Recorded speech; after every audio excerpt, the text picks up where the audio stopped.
Want the lamp on?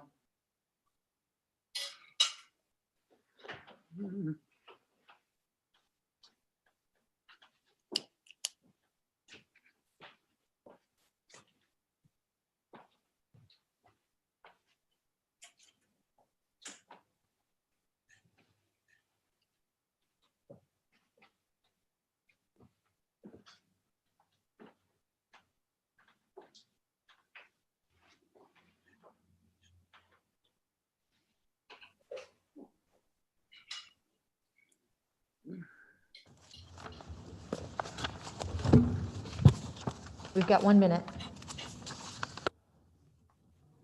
19 seconds.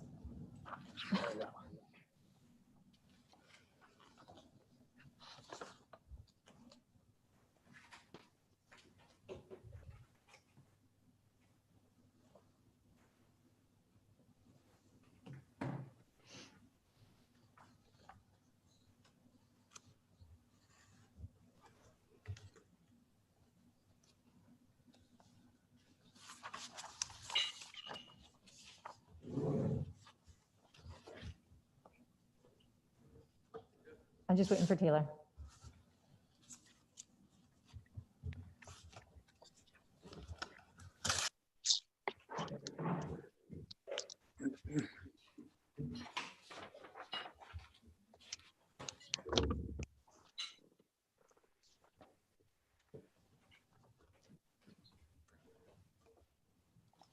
Good evening, everyone. I'd like to welcome you to the Tarpon Springs Sustainability Committee meeting this Thursday, November 19th, 2020 at 6 p.m. Before we have a roll call, we need to have a procedural conversation, so I'm going to hand it over to Paul Smith. Good evening, everyone. Paul Smith, Public Services Director. We do have some extraordinary circumstances occurring with the pandemic. We are following the governor's order in terms of requiring for sunshine law to have members physically present. And with that, we want to observe that, but also allow the opportunity for those that were not able to make it under exceptional circumstances to be allowed to participate, but that'll be up to motion and vote of the board. So I'll ask the chair, Dory Larson, to first acknowledge that we do have a quorum. We do have a quorum. We do have 3 members physically present. So before roll call, I'm going to ask the chair to go through a series of questions for each of the quorum regarding the members that are not present so we can establish roll call. Dory? Thank you, Paul. So like was mentioned, there are a couple of options that we can take tonight to either allow participants to, or I'm sorry, other committee members to participate remotely because of the exceptional circumstances. That would be one option. A second option would be to excuse their absence, but not allow them to participate. So they would not be voting and would not be, they would be moved to a participant on the Zoom call. The third option is to recognize them as absent and not excused, and that would also mean that they cannot participate and cannot vote in tonight's meeting. So what we need to do is go through each of the committee members and make that determination. So I'm going to need a motion for each. So we'll do 3 separate motions, one for each of the committee members. So the 2 committee members and alternate. Yes. And then the motion would either be that we are, because of exceptional circumstances, allowing them to participate remotely, or recognizing them as an absence and excusing it, which would allow them not to vote, and or the third option would be to recognize them as absent without excuse, and they would also not be able to vote. So I will leave it, turn it open for a motion. I will make a motion to allow the members. We have to do it one at a time. Sorry. Okay, I'm sorry. I would, so just my first motion, like each one is a separate motion? Correct. Okay, so who are we starting with? Does it make a difference? Let's start with the vice chair. Okay, I would make a motion that Vice Chair Dr. Robinson be allowed to participate due to the unusual circumstances via Zoom call and be considered present for tonight's meeting. Thank you. Okay, vote. All in favor, aye? Aye.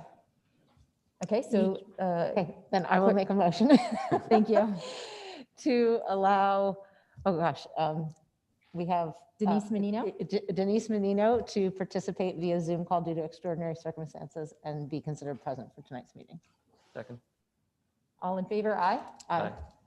Okay, so we're recognizing Denise Menino. Yep. And then Robin Singer is our alternate. Okay. Do you want to jump in and do this one, or do you want me to keep going? I'd like to make a motion to accept her during whatever circumstances and count her as present for the meeting. Okay. I will second that.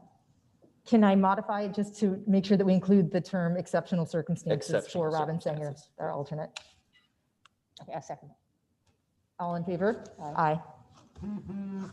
Okay, so Roll call now? roll call now, please. Okay. Mrs. Larson, Present.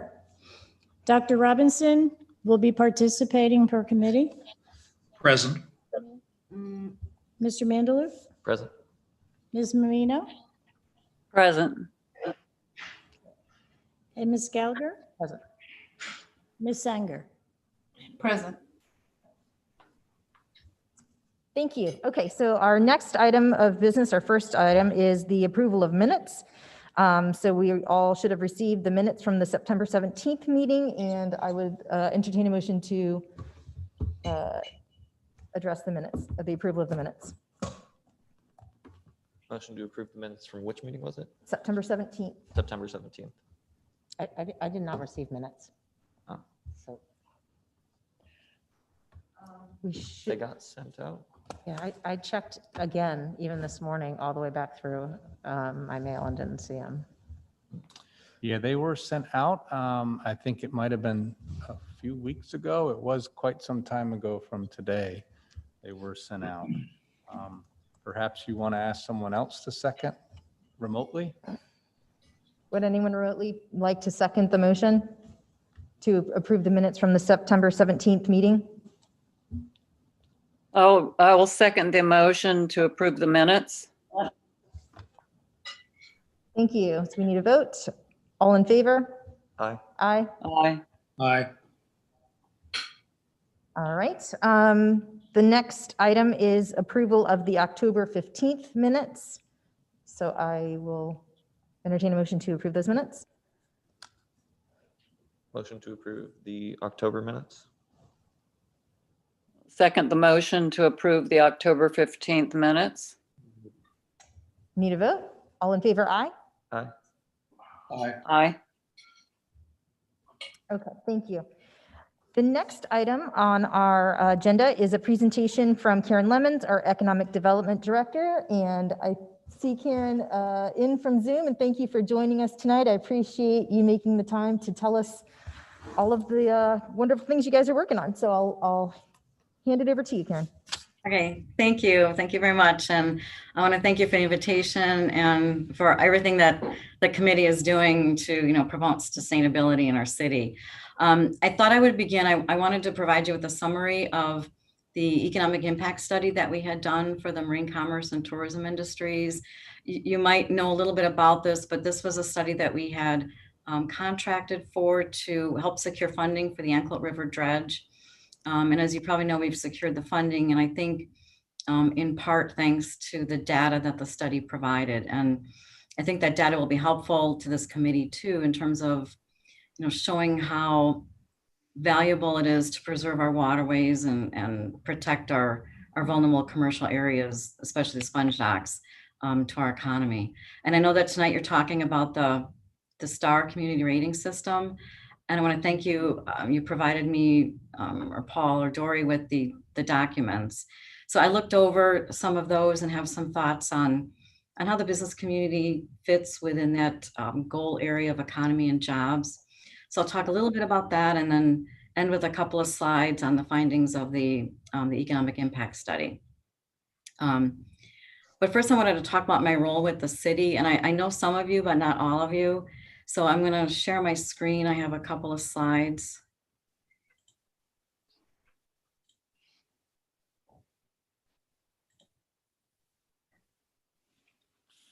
Okay. Okay, so essentially, as economic development manager, I'm the liaison to the business community, which includes business attraction, business retention, business expansion. Essentially, it's being in touch with the local businesses so we can keep up with any challenges and opportunities that they're experiencing, work with them as much as we can to help them grow and succeed.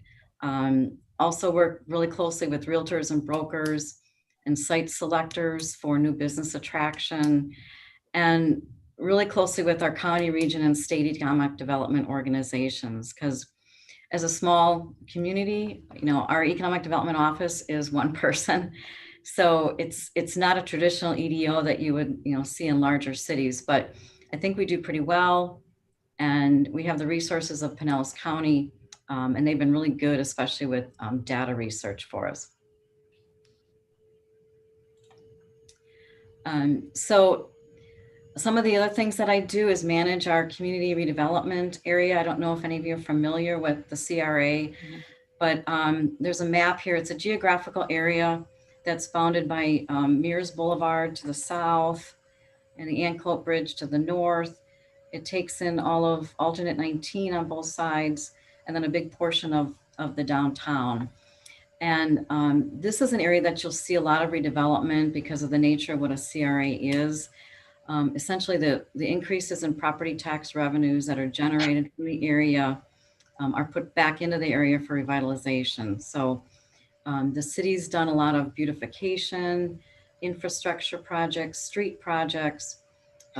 We also offer 3 incentive grant programs for new and existing businesses. And those grants have really helped us revitalize the downtown. And I hope you've seen, some of those efforts.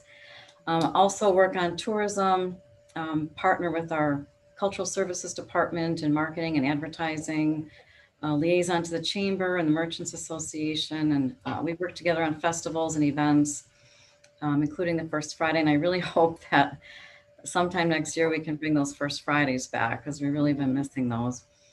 And also I've been doing some work on historic preservation projects. We're currently having some building plaques manufactured that tell the history of some of our older buildings downtown. And we're applying for state historic markers for sites and buildings throughout the city. So it's a pretty diverse and fun job that I have. So to go on with economy and resiliency, from my standpoint in economic development, it's really about how we balance economic growth with environmental sustainability. And in the development world, as probably you all know, it's all about the return on investment. And some developers are reluctant to make those upfront investments, and they cite extra costs, and they're probably not fully understanding that spending the money up front to build or protect the property from climate related risk really pays off in the long run. I go back to a study that the Urban Land Institute Center for Sustainability put out. It was titled Returns on Resilience, and it showed the business side of sustainable building. It had 10 case studies on development projects where the properties were built or restored to protect against climate-related threats and how they measured their success. And it included 2 projects in Florida. One was in Miami, it was an office tower, and one in South Florida, it was a tourist resort. And they both addressed, how they built it to withstand hurricanes, tropical storms, and storm surge. Ultimately, the study showed that there is a good payback from resilience efforts, and the returns are definitely measurable. It showed cost savings from preventing damages, reducing operating costs, revenue increases from marketing efforts, and the image of the project. They found that people were willing to spend more money on either leasing or renting or room stays because the buildings were safe and they were built to resist severe weather. It also found that those projects provided better financing options and insurance rates for the building owners. Sorry about that. So my point, I guess, is that spending upfront on sustainable practices leads to money saved down the road.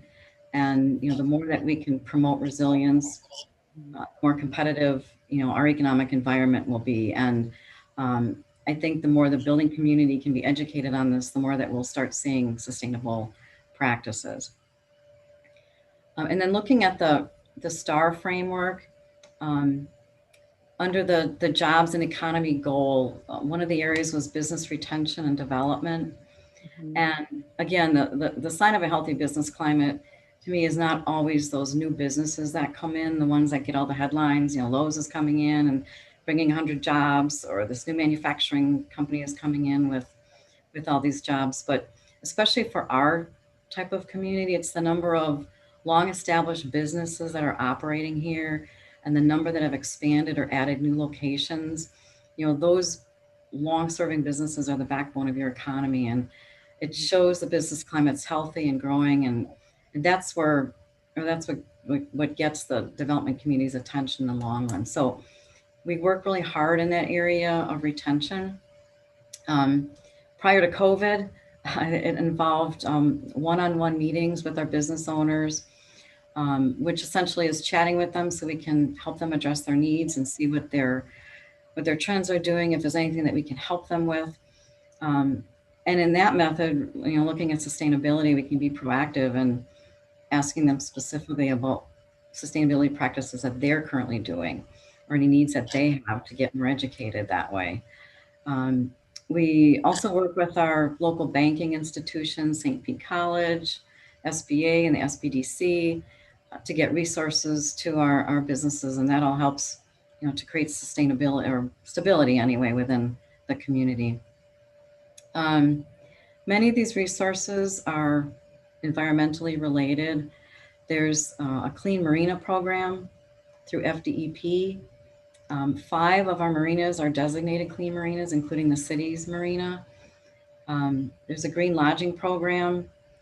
We don't have a lot of lodging facilities right now in the city, but and none of our current ones are in the program, but it's something that we certainly could approach them with, especially with the Hampton Inn. And there's a new Holiday Inn Express that's scheduled to be built next to the Hampton Inn. They were supposed to break ground this year, but obviously it'll be sometime next year. There's also a small business environmental assistance program that helps them with regulatory environmental regulations. And we've had at least 2 businesses that I know of that have taken advantage of this program. And then another one of the target areas I looked at was the local economy. We are very persistent, I guess I'd say, at shopping local. We've developed social media pages. We encourage shop local campaigns. We've created a website that focuses on local stores and restaurants and parks and things to do and how to spend a day here, a weekend here, a full week. And our downtown business owners have gotten together to do their own shop local programs. So there's a lot of community support in that area. And I guess in terms of our businesses, I believe that they're very aware of the importance of protecting the environment. And, certainly there's always more you can do in that area, but many of them are offering recyclable and renewable shopping bags, rather than plastic.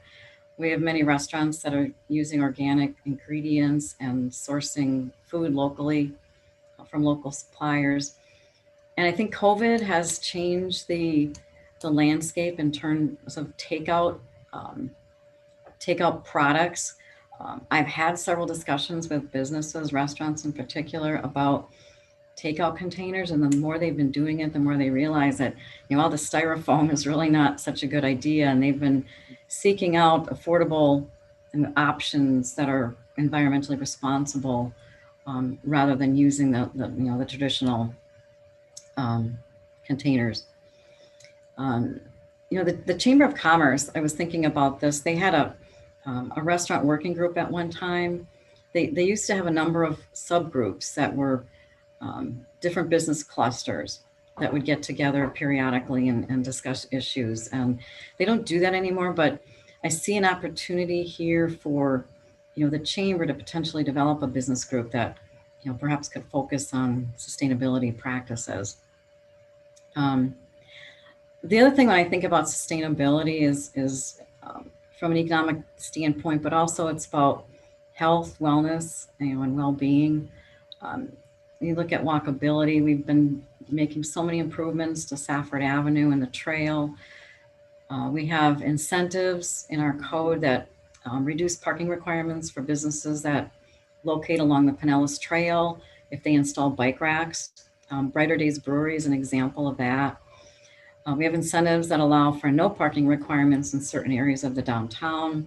That's again to encourage walkability and urban living, less reliance on cars. The beautification that we've been doing along the trail is really helping to make that walk between the docks and downtown more pleasing. It's an area that we've been working hard on. And you're starting to see that that's leading to more businesses that have been opening on that north end from Tarpon Avenue to the sponge docks, and renovations that are being made to existing buildings. So all it adds to a healthy, walkable community. Healthy communities also our dog park, our splash park, the fitness park. All of those things are promoting health and wellness in our community. The community garden was, one of my most favorite projects. That was a really great partnership between the city and the garden group. And I think some of you may have been involved in that. I don't know, Denise, if Jimmy is your husband. Yes, he is. Okay, well, he was one of the early ones that I worked with, Mark Bartholomew and Lynn and Mary Floor. And that was 3 years ago already, but it's amazing to see how that all came together and the current success of it. Right. Also in terms of, availability of food, we have a partnership with the county twice a year that they've been bringing farm share here to the city for food distributions. And they've been doing those at the Union Academy, Shepherd Center, and St. Timothy's. So they try to bring them to the areas that are needed the most. We also have procurement policies that encourage purchase of local goods and services. I'm not sure if those policies include, preference for sustainable goods and services, but I know it is for local suppliers. One of the other targets that I saw under that economy and jobs is quality jobs, living wages, and workforce readiness. And, in this area, we work really closely with CareerSource Pinellas. They have lots of training incentives for local businesses and workers and put on job fairs. We've had a couple of businesses that have had job fairs here put on by CareerSource. They also received CARES Act funds. So that allowed them the ability to provide additional training dollars for people who had lost their jobs, and also to businesses. They provide 100% reimbursement for costs that businesses have for training new employees. And that is still ongoing, and they still have money available. Again, the SBDC, they've got free resources to help our local businesses. And pre-COVID, they would offer one-on-one group sessions at St. Pete College. And they also spent, I think it was a day a month at the chamber. So, bringing those services closer to our businesses. I found that in putting on, workshops or seminars for our businesses, they don't really want to travel any farther south than Dunedin. So it's important to bring those services up here. And then, our community engagement platform, I think you may have already discussed this, but, the city's rolling out a community engagement platform in the coming year. We're doing a visioning and strategic planning exercise, updating the comp plan, development code, and the SAP. And that's really exciting for us. And all these updates, I know we're going to be addressing sustainability. And I know that this community will be, involved in that. So that's something to look forward to.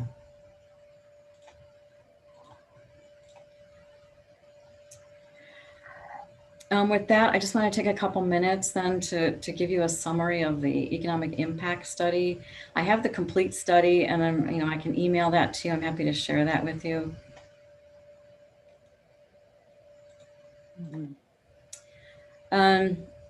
We started out by, we had a consultant do the study for us, identifying about 160 businesses that were contacted, all in the areas of tourism and marine commerce. And they did surveys of the businesses and the tourists, and that was also supplemented by other data resources. And the impact showed the marine commerce industry, where this includes the boating industries, boating repair, boating services, and then the fishing industries is all the charter fishing, the commercial fishing.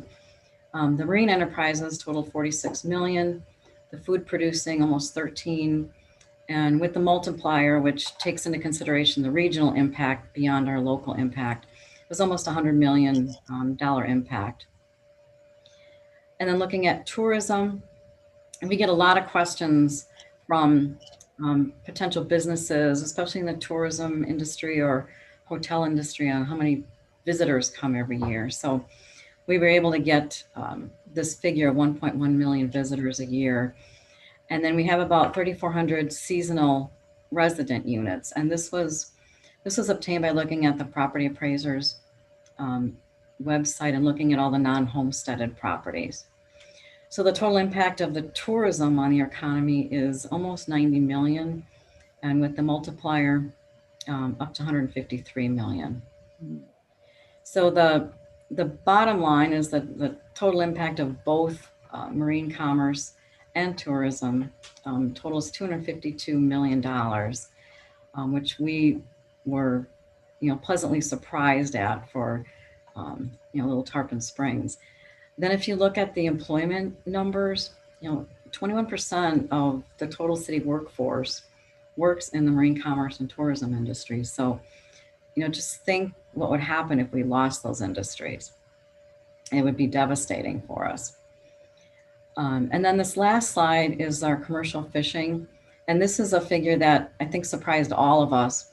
A full 56% of the value of all fish landed in Pinellas County comes from Tarpon Springs. So again, imagine if we were unable to dredge the Anclote River, or we lost the sponge docks, due to sea level rise and constant flooding. So, the more we continue to have discussions and, make sustainable practices a way of life, the healthier, our city will be and the healthier our economy will be. So with that, again, I want to thank you and thank you for everything that you're doing to promote, better practices within the city. I'll take this off. Thank you for that presentation. Thank Very you. appreciated. And I'd like to open it up at this point if committee members have questions that they would like to ask about the presentation. Dory, if I may, with a housekeeping item first, I failed to read. There was a note from the fire chief on public meetings, the latest direction, and those physically present are to wear masks. When you're speaking, you are permitted to lower your mask. In fact, I'm told it helps better for the pickup of the microphone, but then when you're done, if you just put it back on. So wanted to tell everybody that. Thank you.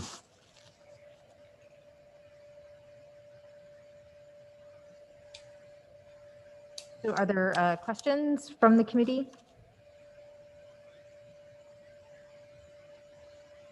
Karen, this is Paul Robinson. The website Shop Local, can you tell us more about that and how we can access it? It might be a useful thing for us to help you advertise. Maybe even put it on, well, whatever you can share with us on that, I would appreciate. Okay, sure. Yeah, the website is actually called Explore Tarpon Springs. ExploreTarponSprings.com. Okay. There's a business directory on there. There's all kinds of things on there. The other thing I didn't mention, but I'd like to put out there too, is I do an economic newsletter every month. It's emailed. I don't know if all of you are subscribed to it or not, but it's a good overview of things that are happening in the city from a business perspective. And I'd certainly be happy to put any information about sustainability efforts or, tips for businesses on what to do, or if there's anything that you have that you think would be beneficial for businesses to know about or learn about, I can put that on there. And I can send you a link to the November issue so you can see what it looks like. I'd be happy to do that. I think that would be great. I think we'd like to see that. You referred to local restaurants that use recyclables. One of the things we've thought about is acknowledging, honoring local businesses that do things like that. If we could have such a list, and if it could be updated from time to time, I think that would be helpful to this committee. Okay. I can put something together for you. I don't have a formal list, but in my head, I know several of them, so I can put something together for you. Well, yeah, thank you very much. Anything along that line, I think we'd find useful. And Sure. the other thing I wanted to say was that the economic impact study, the numbers you threw out are exciting. They're startling, really, but they're very exciting. And I think we would love to see the environmental impact study. Okay, I'll share that with you also. Thank you.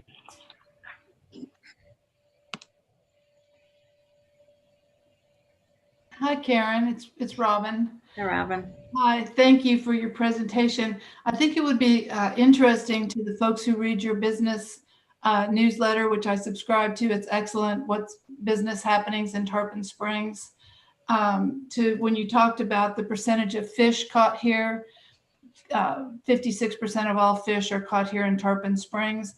And the intersectionality with our city tree being the red mangrove, and understanding that the healthier our mangrove environment is, the closer into shore and the more prolific our sea life is. So just to show how things are tied together and how they intersect. So it kind of, I think, would bring awareness to, we have all this shoreline and a very healthy mangrove population. And that's, I'm sure, contributes a lot to why the number of fish caught here in Tarpon is so high.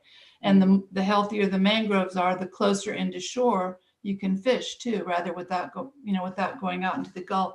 So just something that kind of points out how everything is connected, that our sustainability is also connected to business in a very direct way. So you have the dollars of the marine industry, what they bring in.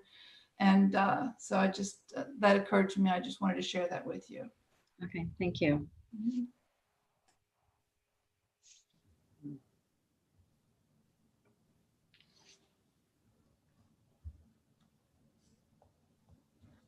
This is Dory Larson. I've got a few questions. If doesn't seem like anybody else is piping up, so I will.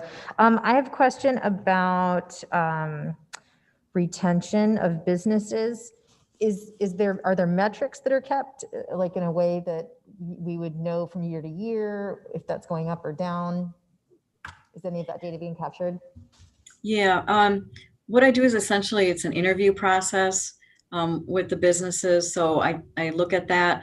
I do have numbers that are within the CRA because we keep track of business retention within the CRA. So I do have numbers that we can show you in terms of businesses that are coming and going.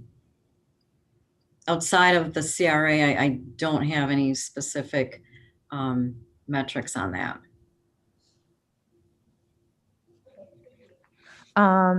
Because I think that what we're trying to get with some of the other areas is baseline data. So baseline data for emissions, baseline data for water.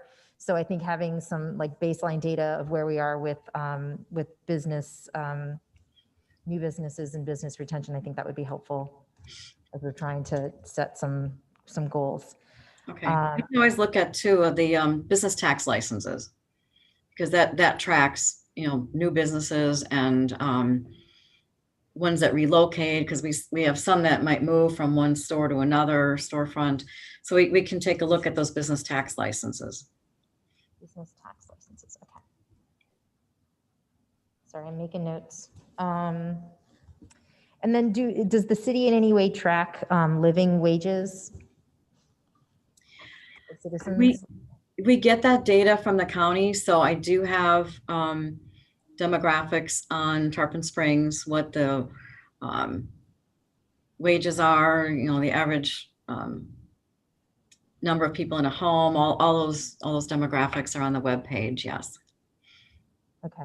I was listening to Hillsborough County is also writing a sustainability action plan, and they were saying how I think about 25% of folks' income is spent on transportation in Hillsborough County, and that's more than the national average. So if we want to start looking at those kind of statistics, that might be helpful. That was why I wanted just kind of know and have that kind of information, because obviously we want to try to reduce cost of living and increase wages so that people can spend that money locally. Yeah, definitely. What about, obviously tourism and marine commerce are two targeted industries. Do we do like targeted advertising to like boaters to try to entice them to come stay in the city, and are we doing that kind of like targeted outreach? I wouldn't say that it's targeted to any specific industry. The advertising we've been doing has been, we've done TV commercials, we've done billboards, we have brochures, we've got newspaper websites, we've been doing digital ads, and and through the digital, you can target that way very easily, and they give you a lot of metrics with the online digital advertising. We did some of that just this year, this summer. We thought we would try, come back to Tarpon Springs with COVID. Things were, I think, looking a little bit better then, and it didn't happen that way, but we got a lot of metrics from that. So through digital, we could target certain areas or certain people, what they're looking for. So it seems like most of the advertising that we're doing is targeting to the tourism industry and trying to get folks to come to the city. Do we do any specific outreach around the marine aspect? Well, with when we're doing our tourism, we're promoting, the waterways, we're promoting the parks, we're promoting the sponge docks.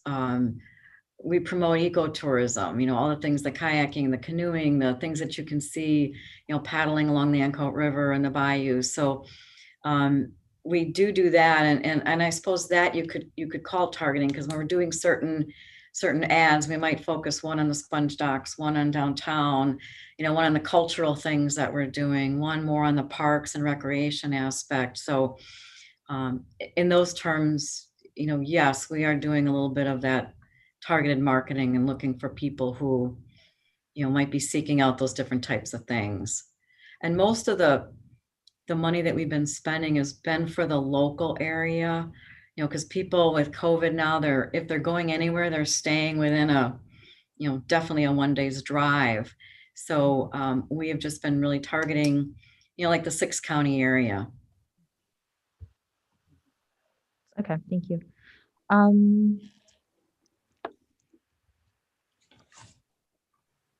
Mentioned looking at businesses that are using sustainable practices, and Commissioner Donovan had spoken to us about perhaps trying to put together some kind of award to recognize sustainable businesses.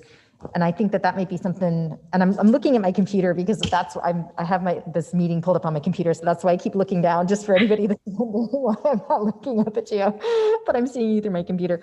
At any rate, he had mentioned doing some kind of award like that, and I think that our committee might be agreeable to doing something like that. And so I was wondering if you would be interested in kind of working with us to set some criteria and to try to help promote that, and if there would be any kind of resources that we could tap into to have a plaque or some kind of something, to acknowledge those efforts. Yeah, sure. I'd be happy to help with that. And, I have, great outreach with the business community. So I think we'd be able to gather information and, yeah, I'd be happy to help with that. Excellent. I think those are my questions, other than like, if money weren't an option, what are some, like, what would be something that you would love to see done in terms of, the economy and jobs and sustainability in the city? Well, I would like to see everything green. I'd like to see the sponge docks built up. I'd like to see the streets raised. I'd like to see buildings elevated. I'd like to see flood proofing. We have so many, when you look at the buildings along alternate 19 that have been vacant, a lot of the reason is that those are below base flood elevation. And so it becomes a real stumbling block for new businesses to go in there. And that was one of the incentive grants that we just started this year. It's a building code assistance grant. So that would help with bringing buildings to code, which would include flood proofing or things like that. Yeah, I'd like to see the fishing industry like it used to be. I'd like to see that river dredged and dredged every 10 years so that it stays that way, the extended turning basin and even beyond the Anklet River Bridge into that area. I'd like to have a robust, eco-tourism campaign where we could have signage and things along the river for kayakers and boaters and people on paddleboards, so they could look at, here's this building, or here are these, plants, and here's what they mean, and here's what they are to the city, and maybe environmental tips, that you could have along some of our walkable areas, and there's just so much, and that's where I'd start, I guess. Excellent. So I think that that's a great way to, if there's any other questions, I'd like to hear them, but I think that is a great opportunity to continue the conversation as we, are working on the sustainability action plan to try to incorporate some visioning and what we'd like to see and how we can make that happen. So any other questions? Yes, thank you, Karen. This is Denise. And I just wanted to really say, I can't believe how appropriate your presentation was for tonight, because of us entering into a discussion about the STAR communities. Because I look at a lot of the goals that we had laid out before us on the built environment and climate and energy, economy and jobs. And I think almost every column on this page, there's something that the Economic Development Office is involved with already, and that you've had it in your mind, to improve a lot of these areas and do it in a sustainable way. And I think that that's fantastic. I do have a question, because I have been wondering, I pass by the Old Winn-Dixie area every day when I'm on my way to work. And I really don't know how it works, but that was one of the things that we were reading about in the STAR communities is gray fields, which are kind of abandoned strip malls or inactive strip malls, and revitalizing areas like that. And I'm just wondering, beyond what you do to envision something, how many agencies are involved? And how does that whole process work when you've got an area like that that's it's a very sad eyesore kind of, and it could be green, and there could be opportunity for something that's very futuristic in the development of I don't mean futuristic in the sense of Tomorrowland, but something that would be aligned to Tarpon Springs for the future. What's going on with that? Yeah, well, that's a good point, because, the city can have visions for things, and it's not necessarily the same vision that the owner of a property has. But Right. we do work well together. That building, when Winn-Dixie moved out, it's been several years now, and it's been languishing. It went into receivership, and then it was purchased. It just this summer, there was an REO sale for the property. They put it out for bid at $4 million, which is a good price. It's an REO. They want to get rid of it, and they did have several bids, at least 6, and they're reviewing those now. So it will be sold shortly to a new owner. We received a lot of phone calls and met with several of the developers who bid on the project, and all of them were either residential projects or mixed use projects. So a mix of residential and commercial. Those were the two. There were a couple that were all residential. And when we spoke with them, we said, we really would prefer to see at least a mix of some commercial there. And we did speak with the owners of the property and the people who are brokering the REO sale. So they know what we're looking for, and they've told us that what they have, fits within, the parameters of what the city is hoping for. So we're just waiting to hear right now who it was awarded to, and then we'll go from there. So now that it's been sold, it's, it will be redeveloped at some point, and everyone I know who has bid on it, they're talking about raising the entire property and building new. Mm-hmm. It is elevated, so they don't have to worry about, bringing in fill or anything like that. It's adjacent to the Pinellas Trail. It's in our special area code. So there will be, those smart code practices will be put toward any plans that come in for that property. So I guess that's good news. Yeah, that is great. I would just love to understand how we interface with owners of properties in a way that, the vision for the city is upheld, as well as the owner of the property having the ability to do what they want with their property. I know that that's can be kind of a touchy issue, but is there any way that the city has weight in incentivizing things to be done in a sustainable way, or in a green development way, or in a future, in a vision that's kind of forward thinking? Mm-hmm. Well, with this particular property, we do, because this property is zoned as a planned development, which means it's its own kind of zoning area. So when a project comes in for this one, it'll be a little different from the regular site plan process, because we'll be talking about the entire project as one. So rather than saying, okay, we're going to put signs here, or we're, get a waiver for this, or it's going to be all one project. So in terms of that, we can say, okay, we'd like to see, our code really provides the ability to what you can and cannot do. But outside of that, we can always, with the plan development process, we have a better opportunity to say, we'd like to do this. Or if you want to do this, that's fine, but then do this instead. So there are opportunities there, but it's really driven by the land development code. Mm-hmm.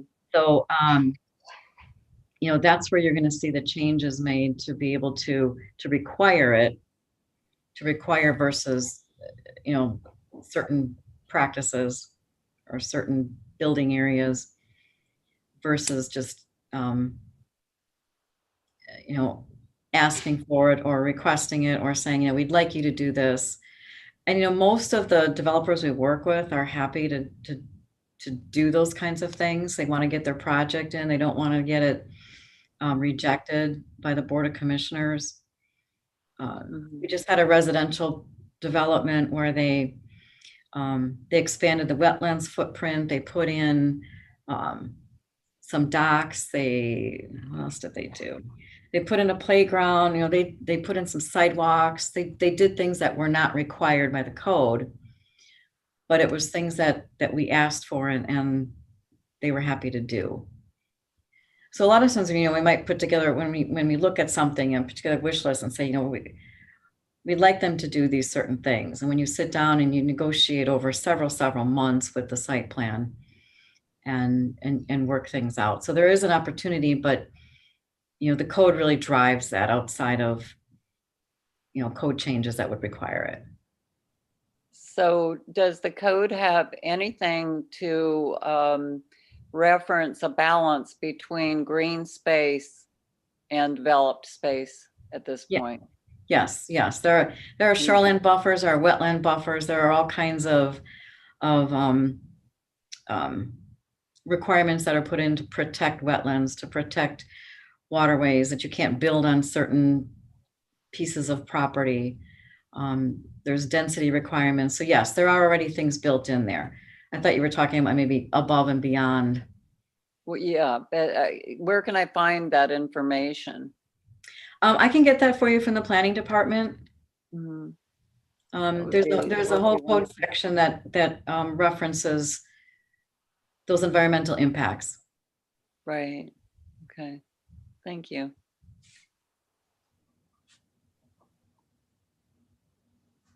Karen, I just have one more quick question for you. Is there some type of, I know that there aren't very many working waterfronts in the state of Florida anymore. Is there any type of consortium of communities that are working waterfronts, or an alliance where they work together to promote themselves it's almost like a tourist driver? I don't know the answer to that. There might be. I know when we were working on the marine commerce, we were the only working port north of Sarasota, the small working waterfront, as I'm saying. And up in, I think the Crystal River area, there was something. So when we were talking about safe harbors and a place to take your boat, we were using that argument for the dredge. I don't know specifically if there is any consortium, but we can try to find out for you. No, it's just curious. I was just curious. I can look into it too. So Okay. I'm sure you have a full plate.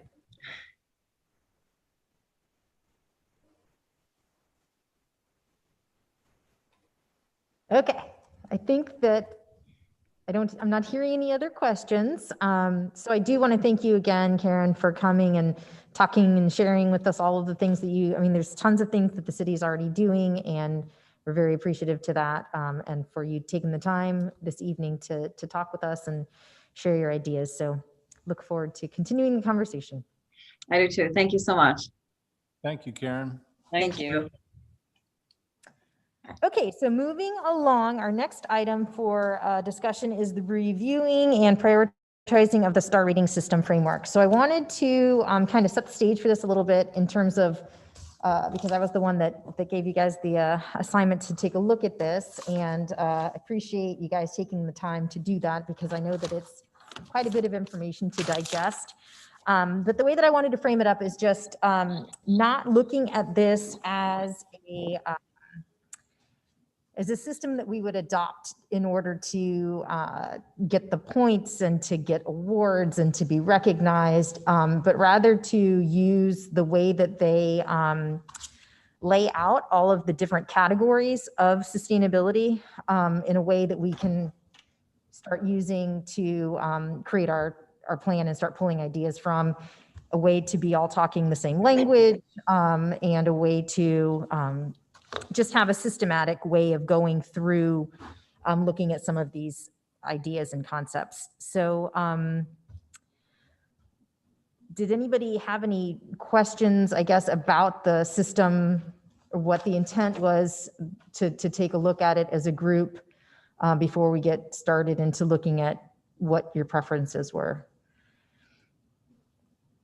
I had very positive feelings about it, and you know, on a lot of different levels. I was wondering if there's any possibility. I think that I remember we may have reached out to someone in St. Pete, but it would be, you know, really nice to be able to talk to some of the people that were responsible for writing the integrated sustainability action plan that they have, if possible.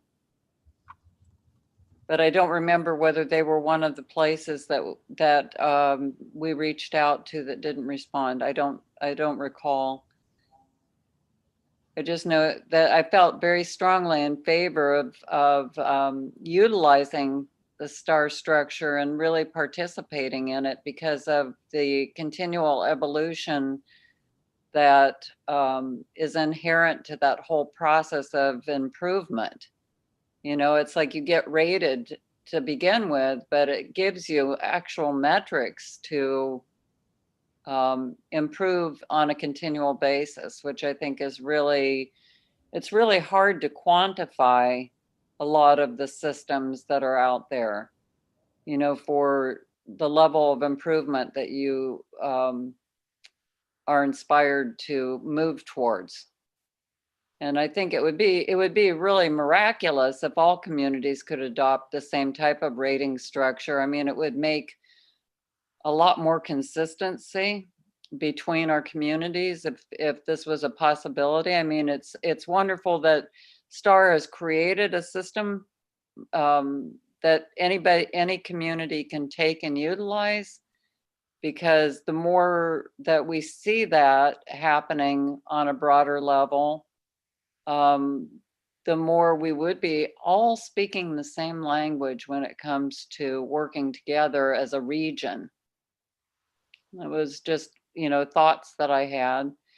You know, I think that it incorporated every aspect of sustainability, from, you know, adaptation and resiliency and protection of natural resources to actually discussing culture and diversity and historical preservation and human rights. I think that that's very unique, because a lot of sustainability plans are just dealing with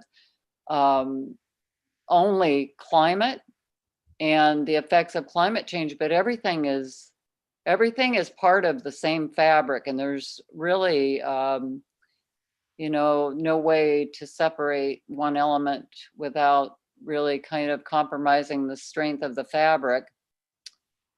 And I also felt like the STAR communities really provided integrated guidelines, and they had some of the most nuanced, you know, when I was reading through it, it had a lot of the most nuanced details, creating, you know, a healthy, sustainable community, which is a rarity when you look at guidelines for developing a plan.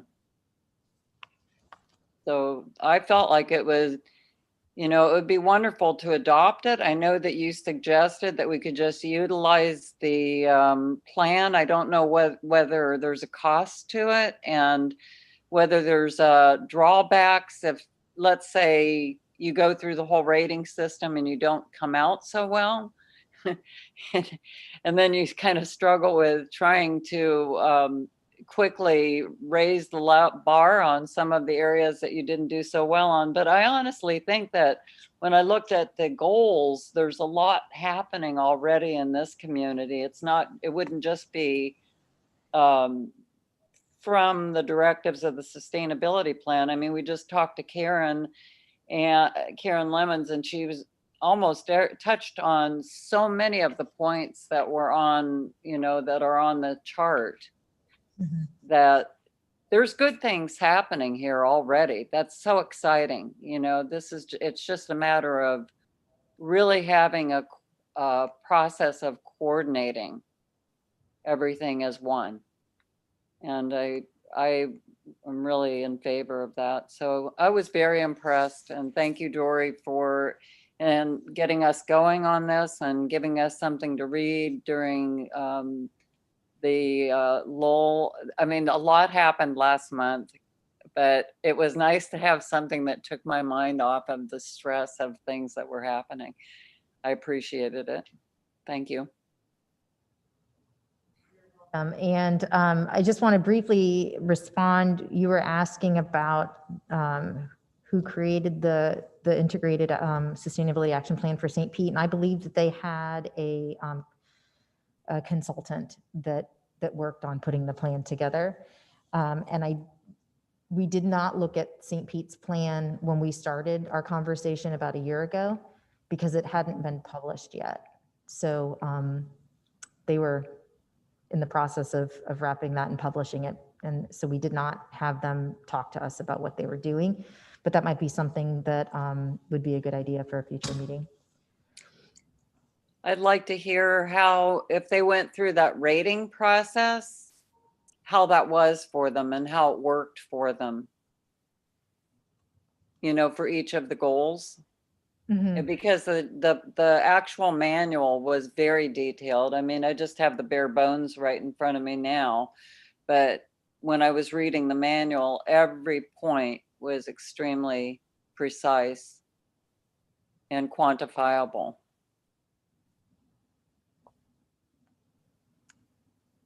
Any other thoughts or comments? It was a little overwhelming. If I'm going to be really honest, I opened it and closed it 5 times and thought, okay, now I'm ready. But it was a little overwhelming just to kind of wrap my head around, you know, each of the goals and each of the, you know, actions and what have you. So, yeah, I mean, I still need to kind of digest a lot of it. Mm-hmm. This is somewhat new to me, the whole STAR framework and everything. So, that was I agree with Denise's assessment that, I mean, it was very comprehensive and very, you know, detailed. So I like it. And I understand what the purpose in using that is towards our goals, but the same thing is it's something that we eventually think we actually want to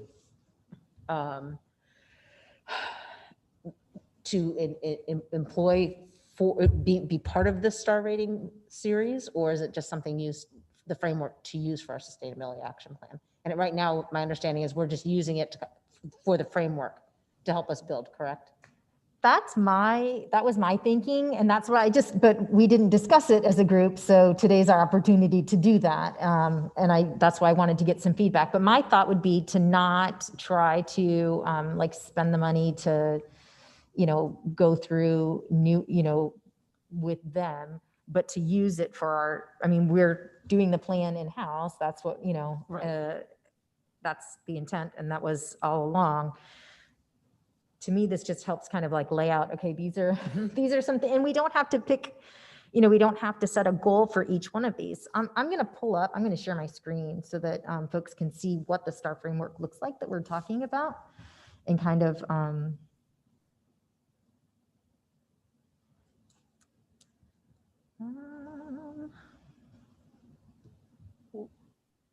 there we go.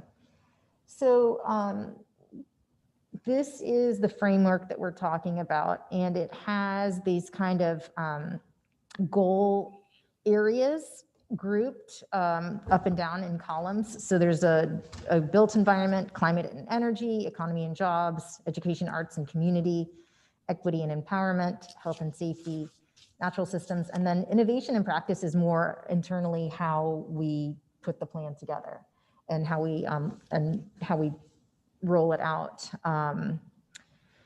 So the way that it's laid out, like I said, you've got these categories, and then underneath them you have goals, which have objectives attached to them. So we wouldn't have to take an action. A community action is an action item is the way that the terminology that they use, or a priority action for each one of these. It just helps kind of, the way that I'm looking at it, lay out all of the things that we could consider for part of the plan. Mhm. And I think that the intent would be then to also pull in city staff and have them work into what they see as the work that they could do and how it, fits into their work plan. And then it also would allow some kind of concrete guardrails for when we are looking for community input, and do it in a more structured way. So perhaps we would have, meetings that once we have had meetings with staff and have some objectives and some goals that we agree on working towards, get community feedback on how would we do this and what do you think is the top priority, and that sort of thing, so we can actually have those more productive conversations when we're looking for input for the plan. So that's also, my thought is that it helps to kind of lay that out. I would agree. Initially, when I opened it and started reading it, I thought, oh my goodness, it was overkill. I thought somebody with OCD wrote this, I mean, so I can understand how you felt, Karen. But then I decided I'm just going to read it just a little bit at a time and try to digest the points that they were driving at. And I started appreciating it. I started appreciating it a lot more when I approached it a little bit more open-mindedly, because my initial reaction was it was overwhelming. So I'm not surprised, that was your reaction, or was anybody's reaction, could be. I think that it just has a lot of potential for utilizing partners too. And I think that they have a long list at the end of the different partners that they were relying on to help accomplish the goals. So it really involves different players from the community. So I And just makes- on the screen St. Petersburg Sustainability Action Plan, and for after each of the columns up and down, each of the target areas or focus areas, they have kind of a summary of the priority actions, and then the type of action. Is it policy? Is it partnerships? Is it infrastructure and spending that needs to happen? They lay out the cost or perceived cost of what that would entail. They lay out a time frame. Is it a near-term goal? Is it a mid-term goal? Is it a long-term goal? And then they have the city department next to it, and then they have community partners. And then it also kind of overlays the other goal areas that it interfaces with. So like we talked on our last call, a lot of these concepts are not in a vacuum or isolated, that they weave in and out of each other quite a bit. So to me, this chart at the end of each of the goal areas helped me to understand kind of big picture. This is what we would be looking at writing something like this for our sustainability action plan. So it kind of cut through the forest, so you can actually see a tree of like, this is what eventually we would be going towards. So I don't know if anybody else got to look at the St. Pete plan in any kind of detail, but that helped me. No, I appreciate that, because I did look through that, and that portion of it, like I said, just initially opening and looking at what you had asked for us to do and what have you. I opened the manual, and like 148 pages, and I started reading thinking, I'm really very confused. But again, as I put it aside and picked it back up, like Denise said, you start kind of taking it in little chunks. So it's just the question I had, which I guess, is something that we want to address, is, are we just using this kind of gathering these ideas to help us write ours versus being a part of the STAR? Because we're not really, it doesn't sound to me like that's the way we want to go at this point. Well, and to be fair, we're not really there, right? Like, we're not really, I mean, we're still really in our infancy, trying to get the framework for our plan together anyway. That makes sense? Karen, it's disturbing that you have used the term "we're in our infancy" now twice in a year. You said it in November of last year, and you said it again tonight. That's scary. But anyway, I agree with you about how daunting this whole STAR framework is if you just try to start reading it top to bottom, which I did, and was lost thinking, my God, this was created by a super committee in which everybody wanted to get their little pet idea and phrase on the page. Dory, what you did by asking us to focus on the goals and the objectives was extremely helpful to me. It created a framework, a structure, and then I could go back through the thing using a goal at a time and an objective at a time. And it was very easy to read it the second time around because I was looking at it with a structure, with a framework. But there's something else that I wanted to point out. In the last meeting, Ramona said these things, and she was speaking specifically about the STAR program. She said these things are not prescriptive. They provide you a framework to evaluate, and I'm not quoting her directly, but this is approximately what I think she said, to evaluate where you as a community are now. And she said, I would advise you not to go for gold, not to go for platinum, not to go for silver. But to just use it as a tool. She said, you don't have to undertake all of these, and you shouldn't. Clearly, there are things on this list that are none of our business. Under education, arts, and community, there are other committees in city government that are far better to deal with aspects of that than this committee is. We should interface with them when we find that, we're looking at the same things, but they're not our bailiwick. There was something else that Ramona said. She said, and I can't quite remember it, but it was something about,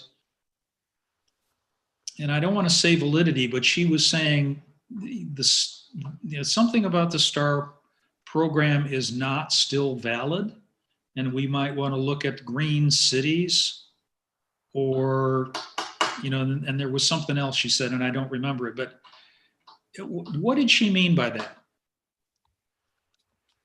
Any ideas? Greens. Paul Smith here. I don't remember her saying it wasn't valid. I think what she was acknowledging is there's more than one system out there. And one of the more recent ones was the Green Cities designation by the U.S. Green Building Council, and that some were migrating to that. So yes, I think with anything, there's always options. I think this represents a system that, as Dr. Robinson mentioned, once you look at it as a series of goals across the top, it's relatively simple, but yet spanning all of the areas you could probably need to consider. And then I think there's really a spectrum here of how detailed you can get with this. You can have a series of actions for every single box underneath the each area, or in this case, these are goals, or you could have a series of objectives and actions that encompass that column as a whole. So sort of to Karen's point, perhaps you start off with a more overview type approach and leave some of those details for later iterations, or for others, you simply reference, as Dr. Robinson mentioned, under the historic preservation section, you might simply put there that, it's listed in the plan, but it's mentioned or referred to a specific committee, and that's the end of that. But it is at least included, but it doesn't mean we have to work on it as a committee.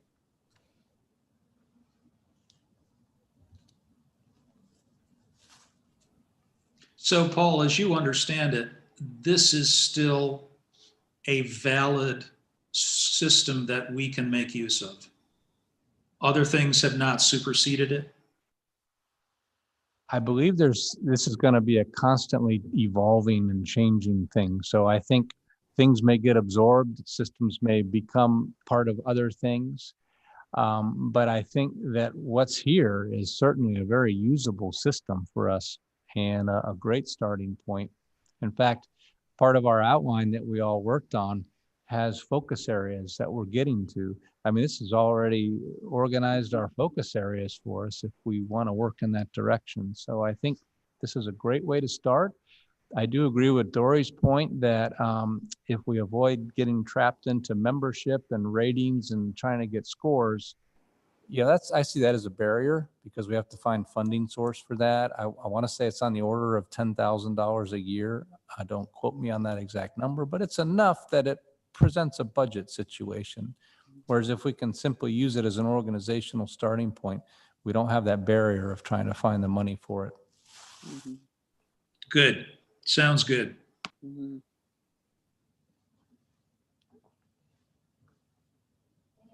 Other comments about, like, do we, feel like I'm hearing consensus to use this as a framework for how we're gonna work through setting goals and then also identifying the action items to approach those objectives and goals.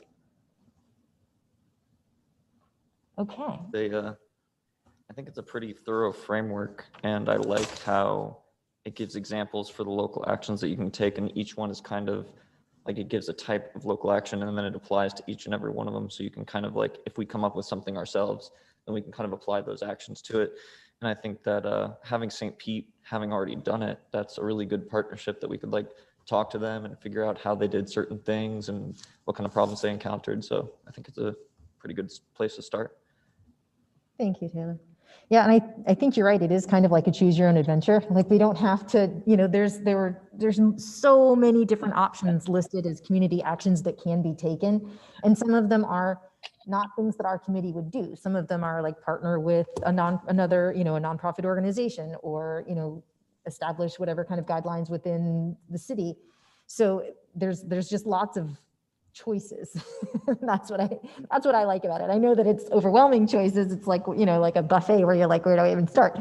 But I do like the flexibility, like you mentioned, and to take an action or to pass as well. Mhm.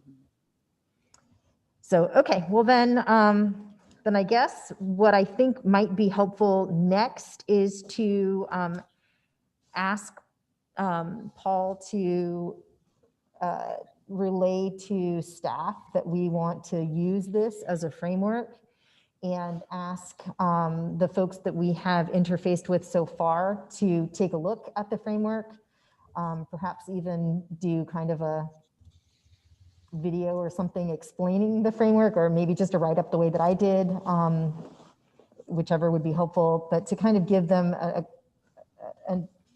tutorial on what we're trying to do and how we're trying to use the framework.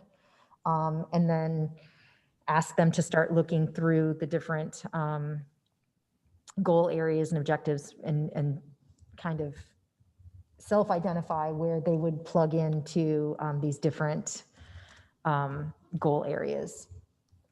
And then I think next step would be, once we have some of that groundwork laid, to start having, I know Dr. Robinson, at one point you wanted to have meetings with staff to talk through the plan.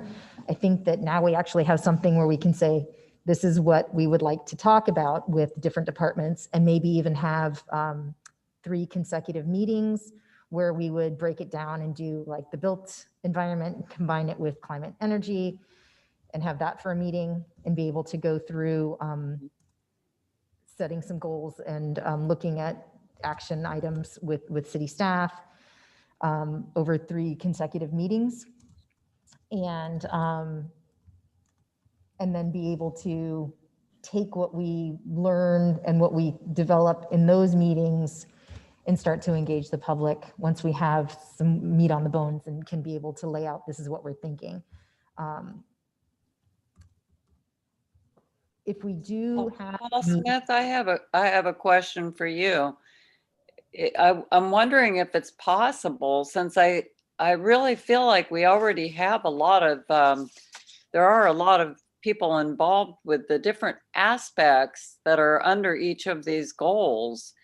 Is there any way to kind of note within the boxes here, if you know that something is already being worked on? Like in listening to Karen Lemons, I heard, oh, okay, local economy, business retention and development. I mean, they're already doing that, so that, which is awesome. Living jobs or quality jobs and living wages, targeted industry development. I mean, there were a lot of things that as she was speaking, I was hearing and looking at my list and going, oh my gosh, that's already taken care of. Historic preservation, we have a society in Tarpon that is really involved with that. Social and cultural diversity, we have people that are involved. But if Robin or Paul Smith, if you know people, or Dr. Robinson, anybody with health and safety, if you know people that are already working on it, we were trying to find partners before, and I was kind of racking my brain, and I reached out to people and never got responses. Sadly, I got response from one person. But this list here gives me a lot more ideas on the various organizations that we could be reaching out to literally have partnerships with that are already working on some of these things. And I'm just wondering if we know, and we can just note, what's being done already or what's being worked on already, and invite them into the conversation. Yeah, Denise, I'm kind of along in your lane, if you will. I think that so many, what would be helpful possibly would be to see, of all the things in the chart, to see who's already interfacing in that way. That's exactly. Hear from them what's lacking, what they have not been able to address, with them looking at it through a sustainability lens. In other words, they can't do all things. So there has to be a unique piece that the sustainability committee can provide, or some type of thing to add to fill out their framework. So, and it's kind of like I mentioned to Karen, well, the working waterfront, that's interesting. But the fishing industry, that's interesting. It's economic, but it also intersects with sustainability. So how can the sustainability committee use that intersection to complement what's already being looked at, what's already being worked on, so that we're not double reinventing the wheel, just putting our piece into it. So we have a unique piece to offer to what they're doing. But it would be helpful to me to see, kind of like Karen did today, telling us everything that's being done, and then thinking, okay, well, where are the gaps where we could bring something to the table that is unique to our lens, if you will, our vision.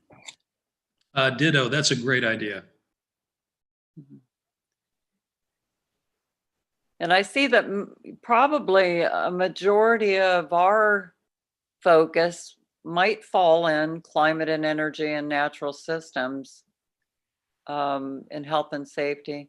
Those seem to be the three that really are about the environment and the health of the environment. But you're absolutely right that there's probably pieces that we can weave in to what's already happening that make it more cohesive. Agreed. So what I'd like to do, just being cautious of time, I would like to kind of go through and mark up your responses in terms of rating the goal areas, and which are your passion for work. Not that it's going to do anything in terms of like lock you into, you're only going to work on this segment of it or anything. I just kind of want to, we had talked about this a long time ago, trying to get a better feel for what each other are interested in and where we might want to engage more. So, and lean in a bit. So I guess, did everybody have a chance to do that activity where you just kind of rank 1 through 7 of the goal areas? Yes. Yes. Okay. So Paul, do you want to kick us off? Yeah. I put climate and energy as my number 1. Okay. And, you probably think I put health and safety as number 2, but I didn't. I put natural systems as number 2, and health and safety as number 3, economy and jobs as 4, built environment as 5, equity and empowerment as 6, and education, arts, and community as 7. Education is what I've done for 5 decades, but the way those things were defined in that particular framework, I thought were the least relevant to this committee. Not they're not important, but least relevant to this committee. So climate and energy 1, natural systems 2, health and safety 3, economy and jobs 4. Thank you. Karen, do you want to go next? Sure. So I started off with natural systems at 1. Okay. Health and safety was 2 for me. Climate and energy was 3. Economy and jobs was 4. Built environment was 5. And then I was a toss up on the last 2. Okay. I gave them a kind of an equal rating. Okay. I'll just put 6, 7 next to both of There you them. go. Yep, whichever one. Thanks. Denise? Okay, I almost could duplicate what Paul Robinson said. Climate and energy, number 1. Okay. Natural systems, number 2. Health and safety, number 3. Economy and jobs, number 4. Equity and empowerment, number 5. 6, built environment. And 7, education, arts, and community. And it's not that I felt like one was more important than the other towards the end, but I was just looking at it from a sustainability perspective. Sounds good. Thank you. Taylor? All right, so for number 1, I put natural systems. Okay. For 2, I had climate and energy. For 3, I had built environment. For 4, economy and jobs. 5, education, arts, and community. 6, equity and empowerment. And 7, health and safety. Okay, Robin? Yes, I had for number 1, natural systems. For number 2, health and safety. For number 3, climate and energy. For number 4, economy and jobs. Number 5, equity and empowerment. Number 6, education, arts, and community. And number 7, built environment. All right. And for myself, I rated, and these are, like I said, it's not necessarily like what I think is important. It's just my personal values of where my interests lie a little bit more. Climate and energy is 1, natural systems is 2, economy and jobs is 3, equity and empowerment is 4, health and safety is 5, the built environment is 6, and arts and education and the community is 7. So the next thing I'd like to do is just go through, actually, yeah, let's take the time. I think we can get it done pretty quickly to see if, because there may be some areas where we, don't want to focus, at least for this first round, and we can always put a placeholder in that, I mean, I don't think that we would want to take any of these off of the table for looking at a plan, but thinking about, we may not want to have an actionable item for every single one of these objectives. So I just kind of want to see where we lined up with that. So let's go through again and just, I think if you could read, Paul, like if you could read off BE1, and then if you gave it a plus or a 0, and then we can just go through the chart quickly like that, and I'm taking notes of it. so that I can put it into like a spreadsheet later. I'm muted. Sorry, I was muted. I listed climate and energy first, and I put a plus on every one of those, all 7. Okay. I listed natural systems second, and I put a plus on every one of those. Mhm. I listed health and safety. Slow down. I'm sorry. Give me a second. I'm sorry, what? I was just asking you to slow down because I'm trying to mark up. Are you putting pluses on things? Okay. All right. I know. Okay. Health and safety, I listed number 3, and I'll go step by step then, okay? Okay. Active living, 0. Community health, plus. Mm-hmm. Emergency management and response, plus. Okay. Food access and nutrition, plus. Okay. Health systems, plus. Hazard mitigation, plus. Safe communities, 0. Okay. Number 4, economy and jobs. Business retention and development, 0. Green market development, plus. Local economy, 0. Quality jobs and living wages, 0. Targeted industry development, plus. Workforce readiness, plus. Okay. Built environment. I agree with St. Pete. Ambient noise and light, 0. Okay. Community water systems, plus, of course. Compact and complete communities, 0. Housing affordability, 0. Infill and redevelopment, plus. Public parkland, of course, plus. And transportation choices, of course, plus. Okay. 6, equity and empowerment. Civic engagement, 0. Civil and human rights, 0. Environmental justice, plus. Equitable services and access, 0. Human services, plus. Poverty retention and alleviation, 0. 7, everyone, 0. All of them across the board. And again, it's not that they're not important, but we have things that we're good at, and there are other entities within the city structure that are better. Doesn't matter if we interface with them, we should, but what I think is not our responsibility, I put as 0. Okay. Could you say that again? Would Could be you, my argument. could you repeat that when you said that we're all 0? You said number, I lost you there.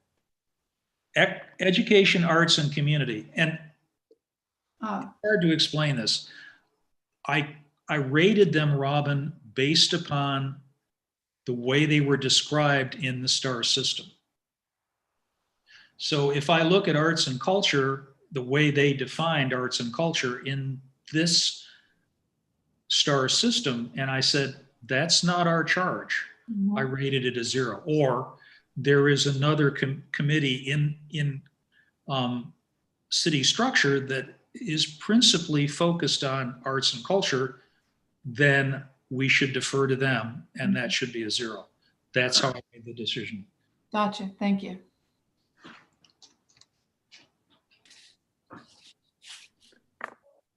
I've got all of your pluses and zeros. Thank you. Was I Karen, speaking at that time? What's up? No. No. Sorry. No, because again, when I told you that it was like overwhelming to me in looking at this, I'm like, I don't know how much of this I appreciate Dr. Robinson having gone first because of the way he attacked it and approached it. Hearing him say that would give me more guidance to how I would have done pluses and minuses on it. But as I was going through this, every one of them I looked at these are all really important. They're all really important. So what do we eliminate from our plan? What do we put in? So if you really want my answer, I would just say, put it all in, because then you're covering everything. So I don't think it's fair for me to give a good assessment of pluses and minuses, because I don't necessarily know, I didn't approach it in a way necessarily that it was going to be applicable to our plan. I think that's fair enough. Okay, thank you. And, and it's not like this was like homework where if you didn't do it, it's just, I was trying to like get enough of background information for us all to have a conversation that would be meaningful. So, No. And I can go back and have it prepared for next time, coming at it, approaching it a little bit differently than I did, because like I said, it was just I couldn't physically narrow that down for myself to really get a good grasp on it. So I didn't feel comfortable saying, no, this shouldn't be in here. This should be in here, because I just couldn't wrap my head around that. no worries. I think the intent was really just to kind of immerse ourselves in the Conversation. in the framework and be able to have a conversation. I'll bring my So, homework next time. You can downgrade it, mark it down. Thank you. Thank you. Dory, Okay. if I may add, I think we've got a lot of flexibility in this. Absolutely. As we go down the road, we could handle these things many ways. Just because we include something, I'll say, doesn't mean we have to, as a committee, work on it and fix it or whatever. We could say, have that in the table, in our table, and it says something like not being addressed at this time or being worked on by others. Better would be to reference who is working on it, so that if someone referred to this document, they could be satisfied that, oh yeah, the city really is comprehensive in how they're handling sustainability. It isn't necessarily the committee's charge to do it, but they've acknowledged it and they've listed it in there. So that's one way to do that. Thank you. That's a great point. Okay, then let me do it the other way. As a former teacher, does anybody want to go next? I'll go because it's going to be really simple. Okay. I looked at it differently, and like Karen, I felt like every single point was important. I would say that there's fewer things that I gave a 0 to, so I'll just tell you which ones I gave a 0 to. BE1, Give me just a second. ambient noise and light. Okay. And then the arts and culture, I feel like it's being done, but doesn't need to be done by us, but we can interface. So 0. Historic preservation. I mean, what we're doing is keeping things above water, hopefully, so that they can be preserved. But that is the Historical Preservation Society, so I gave that a 0. But that's all, because I looked at a lot of it and I felt like there's a lot of points that are being done by other groups, but we will be able to interface, and the interface is what we're going to lend a green color to, hopefully all of it, in a way, even if we're not involved directly with what's happening. It's just the interface that's so important. And I wondered, Robin, where Peace for Tarpon, what column Peace for Tarpon fits in your mind?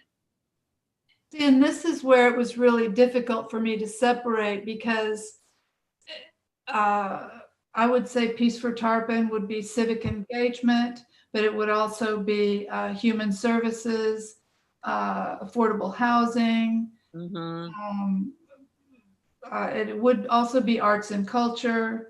But equity and empowerment, it seems like a lot of it is right there. So yeah, so there's a lot of, and that's why this was really hard for me, because I looked through so many different lenses, and I was kind of like with Karen, it's like, oh, I can't leave that one out because I can see how that would fit. But that doesn't necessarily mean that it can't be we interface with someone else who's doing it. This was more objectively thinking what is important. And I was like, who had very few, Denise, you had very few 0s, right? that's right. Yeah. And I did as well. Ambient noise and light, although personally I'm interested in that, but it's like that was a 0. Historic preservation, that was a 0. Workforce readiness. And Robin, if you're going through them, let me capture what your 0s you go. Sorry. Okay, I'm ready. Okay. Workforce readiness was a 0, but then I see workforce readiness tied in to how how mentally stable people are and how they've processed their trauma histories and how they're able to participate in community. And it's really hard for me to separate that, to say, because you can have all the good intentions about someone participating in society, but unless as a city, we have the infrastructure to support their well-being and mental wellness and their affordable housing and all that, they'll never get there, or they'll get there and it will not be successful. So this was very difficult for me. So, you know, the historic, did I say historic preservation, workforce readiness, hazard mitigation, good governance, you know, I mean, just very well, good governance was one of the end ones, but I think that this is where it got very mentally confusing for me because of what I tried to just explain to you guys. But the pluses were, for example, the natural systems, all of those were pluses. The equity and empowerment, all of those were pluses, but not necessarily because that's our purview, that's our task, or that's our, you know, where we're going to be interfacing. But those were all pluses for me. So, and even aging in the community, you know, I mean, I know that it doesn't seem like it's a fit, but it is a fit. But that's just my perspective. This is my point of view. So. Dory, if I could just interject something here, kind of step back and look at the gestalt instead of the trees. I'm going to quote Denise, who said at the last meeting when we were talking about this kind of topic, if the sea level was to rise another 2 feet, how irrelevant the rest of these topics would be. True. She's right. It's the best thing I heard her say the whole night. I want us as a committee and as a group to think not about Tarpon Springs today, but think about Tarpon Springs in 30 years. The projections are dire. In 30 years, we will lose between 40 and 60% of our tax base as a city from nothing other than just flooding. And I'm not talking about storm surge. I'm talking about what realtors like to refer to as nuisance flooding or rainy day flooding. The prediction, if we continue with business as usual, is that Tarpon's going to flood, along with more than a dozen other cities along this coast, about 26 times a year or every other week. And we know from places on the East Coast and other places in the world that when that happens, when you're flooding 26 or more times a year, people pick up sticks and they leave. And the tax base goes away as the citizens go away. That's just from rainy, quote unquote, rainy day or nuisance flooding. We know that if we continue burning fossil fuels as we are right now, and I'm sorry to sound preachy, but I got to get this off my chest because we got to think in the future. That's our job. Within 30 years, we're going to have 4 months out of the year when the heat index is 100 degrees Fahrenheit or higher. And when and almost 3 months out of the year when the heat index is going to be 105 Fahrenheit or higher. And you look at any of the sustainability plans that we've looked at, or any others in the state of Florida, and they all exhort their citizens to walk more and ride their bikes. Who's going to do that when the heat index is 105? It seems to me that we have a responsibility to look down the road and to help educate this community to look down the road at what's coming just from climate change alone. It's going to devastate people's lives. Not that these other things aren't important, but if we just look at what climate change, as Denise said, 2 feet sea level rise, that's conservative. If we just look at climate change alone, we're looking at very significant impacts on our community built in. If we don't burn another hunk of coal forever tomorrow, we're still looking at 2 feet of sea level rise by the end of the century. But if we look 30 years down the road, as Sarasota did in their plan, that's enough. It's not that these other things aren't important. They are important. But if you bite off too many chunks, you choke. Okay? Sorry to preach, but I had to say that.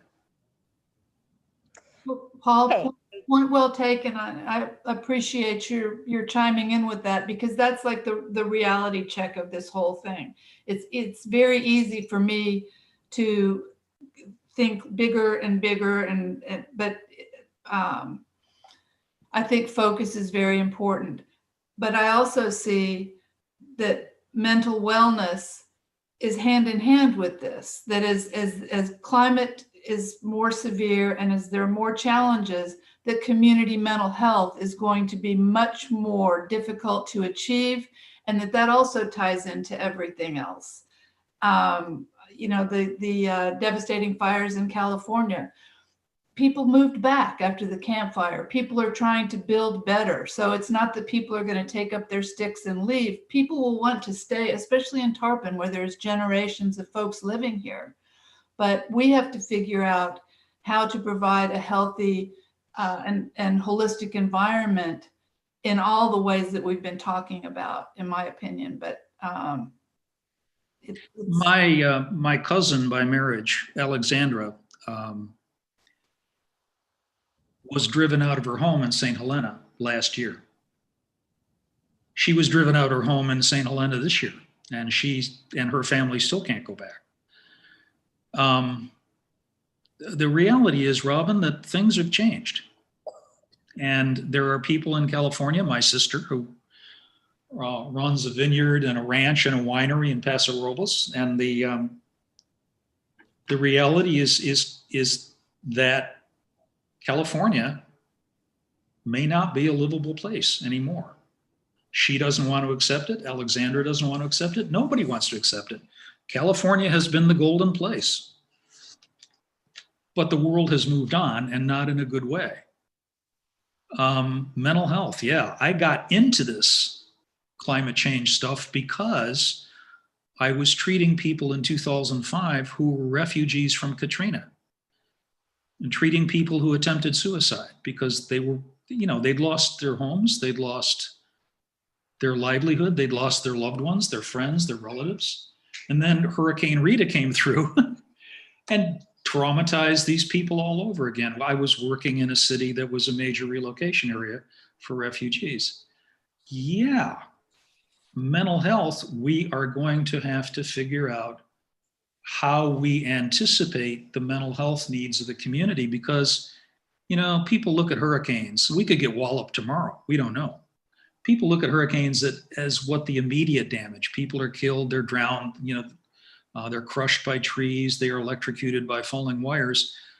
But that's not everything that happens after a disaster like, you know, an Eta or an Iota or anything else. You know, Laura, my goodness, Cat 4.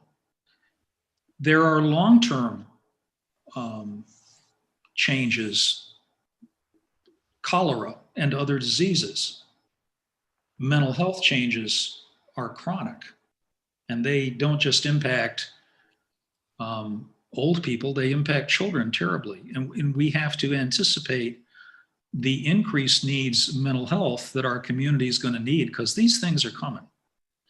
And just like California, we can we can pretend that sea level is not going to rise, like they can pretend that, oh, maybe next year we won't have fires again. But that's a fantasy. These things are coming, just like they've come to reality for California. I want to, in the interest of time, we've got 12 minutes until the meeting is supposed to go to. So I would like to try to get us back. I mean, I fully appreciate what you're saying and that your interest is focusing on the more tangible climate change. I totally hear that. And that's reflected in the way that I kind of filled this form out. I gave everything a plus. The example that I gave wasn't my real thoughts. I just kind of threw some things on there. But I did give like pluses to a lot of the things in the climate and energy, because I just see that as things that we have baseline data for, we can take action on immediately, and that are urgent short-term goals that the city needs to be looking at. But I still think that there's value in including all of these other aspects, because they all fold into sustainability looking citywide. But I agree and appreciate, fully understand that there's limited resources, there's finite time, we need to get this done, time's a ticking, the sea levels are rising. So, you know, understanding and agreeing with you about the necessity to focus on specific things that are more within kind of the wheelhouse of what are directly related to climate change. So, Taylor, we have not heard from you. I would like to give you the opportunity to share your thoughts. I basically feel like a little bit of mix of what everyone said. Like, it all looks important. The only one I gave a 0 was the noise and ambient light. But I wish I would have gone by the way that Paul did it, which is kind of like, you know, talking about it now, it's like there's definitely like city departments doing these different things. Maybe like the other Paul said, we could even mention that this department's doing it, but put it in the plan that way. But yeah, I mean, it's all related, but yeah, it's a good point. Like, we need to focus on what we can actually do, but there's only so much we can do as one city. But if we do our part, yeah, just kind of like a little mix of what everyone else was already saying. And I think that, you know, this was a great exercise in terms of just kind of fleshing out ideas and thoughts and how we can move forward. Sounds like we have a plan now to be engaging with city staff, and then hopefully that will result in a deeper way to engage with the community and make sure that we're all kind of in alignment with where we want to go, so we can get this plan complete. So I would like to go ahead and move on to the next topic of discussion, which is community engagement and a path moving forward. So we had talked about Earth Day and special events. Honestly, with COVID the way that it is right now, I feel like there's so many question marks that we just need to put a virtual question mark on that, and hope that the path moving forward can be in person at some point, but if not, with a more clear framework, we can, even if we have to have those engagement meetings virtually, that we can do that in an organized way and be able to get what we need from community feedback. Any thoughts on that? I think that it's possible to be doing something in writing. I don't know whether we could talk to editor of the Beacon, or, you know, and just kind of agree that we can just put topics out. They don't have to be real long or involved, but just to, you know, as a conversation starter in writing, maybe we can get some feedback from people via newspapers. I'm wondering if it might be helpful to talk to somebody at one of the local papers and ask, and I would be willing to do that, and just see whether there's any forum for that kind of community engagement and discussion until COVID is over. You know, so it'd be kind of like, oh, here's a topic of discussion. What are your thoughts on this? This is what science says, or what's happening. You know, and I don't want to put anything out that might be inflammatory, but just whatever we can potentially agree upon, and just that that the water is rising. Any thoughts on suggestions, people that are working on this in their own ways? I'm just thinking that the written word and the newspapers are probably the only way at this moment that we can look at doing something. And it would be awesome to just collaborate a little bit with one of the very localist paper that we have, and see whether they have ever done anything like that, kind of a public service column for discussion. What do you think, Denise, of the idea of potentially asking the local paper to do a story on this STAR framework and what we're doing, and kind of introduce just the concept? That would be a great start. Other thoughts But I on was that? thinking, bite-sized topics would be a little easier for the average person to assimilate and respond to.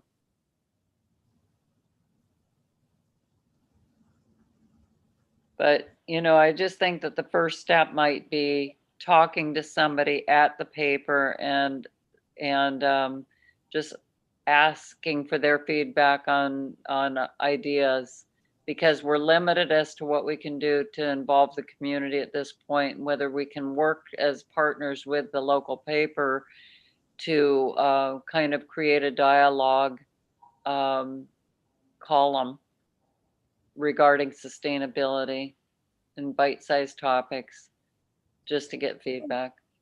Denise, would you mind taking that on then as a task, and then you can work with Paul Smith to kind of talk that through and then Yeah, read I would be glad to. Thank you. I think that's a great solution. All right. And this is something we can report back at the next meeting on any results or progress. Okay, great.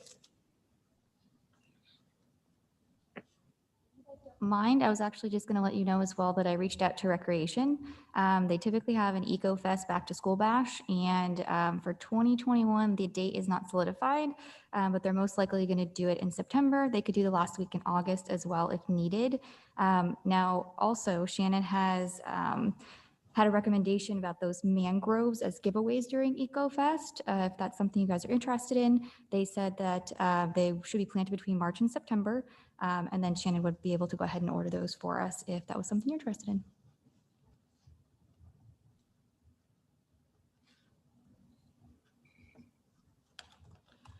I'd like to be able to give her the feedback that I think that would be a great idea. Mm-hmm. Do you have consensus, everybody? I'm seeing some nods. Let me look at the your screen. Yes, okay, very good. That sounds like a plan. Thank you, Ashley. Dory, I know that the Chamber is planning on having the art festival this year in April, or in whenever it is, March or April. It's March, Robin. In March. And that might be a way that we can, Peace for Tarpon had some tables. When you go down the main steps there at the end of Tarpon Avenue, they let us put out some tables there where we could do, in other words, we could have a presence there, not necessarily in the mix, but somewhere there for information or for giveaways or something. Does somebody want to take that on as a task to participate in the Chamber's Art Festival in March? Well, I think it would be the city.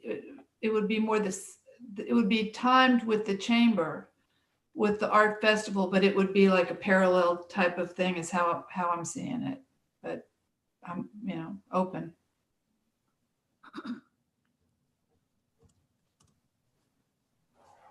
So I guess that would be something we would need to ask if we could have a booth, essentially, right? As a city committee. I can look into it. Great.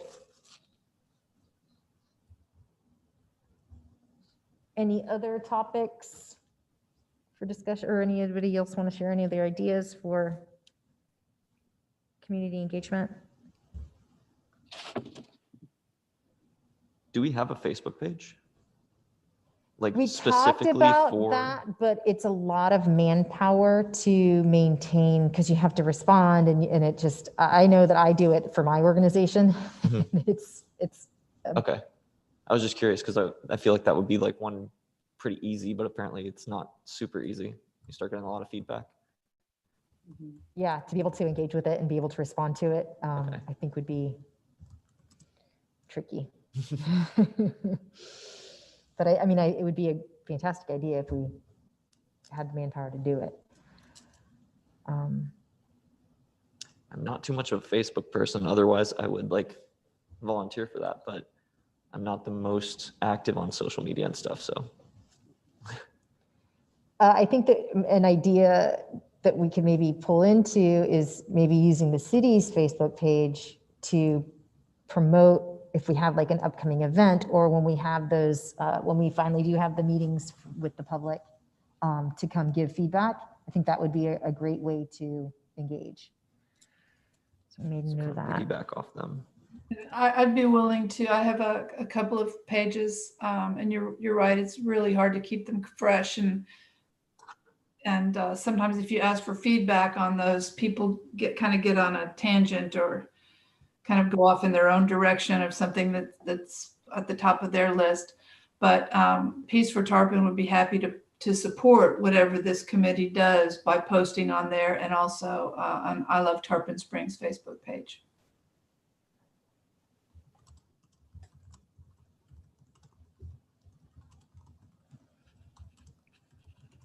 And I think that this is all part of it, right? Is building those relationships with organizations and other, nonprofits and groups in the city so that we are amplifying what we're doing with everybody else's efforts as well. So I like the direction we're going with that.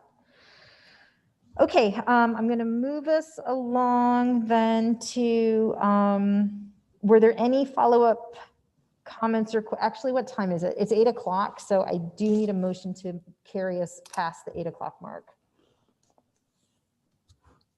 Motion to carry us past the 8 o'clock mark. I'll second hers. All in favor? Aye. Aye. So item number 5 is a discussion on follow-up from our last meeting with Kevin Powell from the Buildings Development Director. Where did anyone have any questions that came up in the month? Wanted feedback.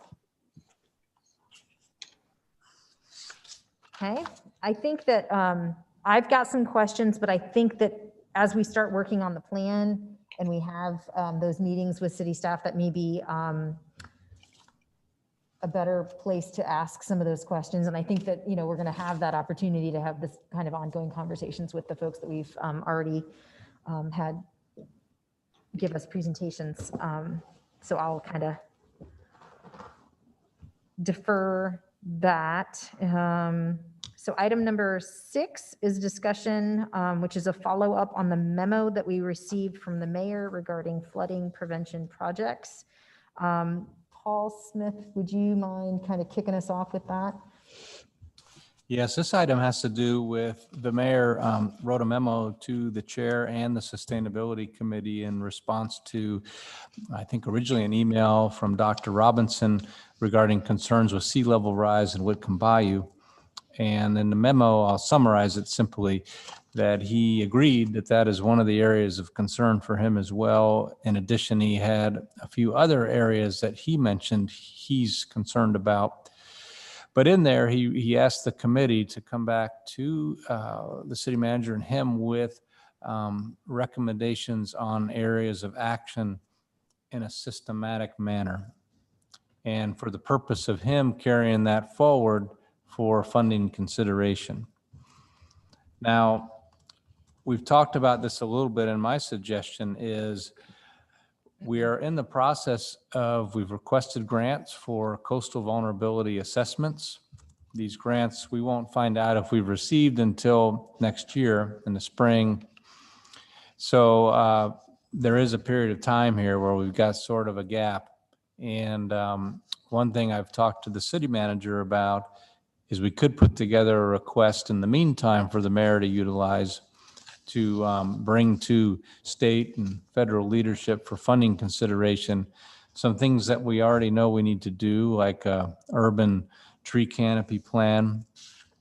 We could also ask for other assistance in the area of vulnerability projects once we determine that priority, the design and planning that would go along with actually putting one of those projects together for funding.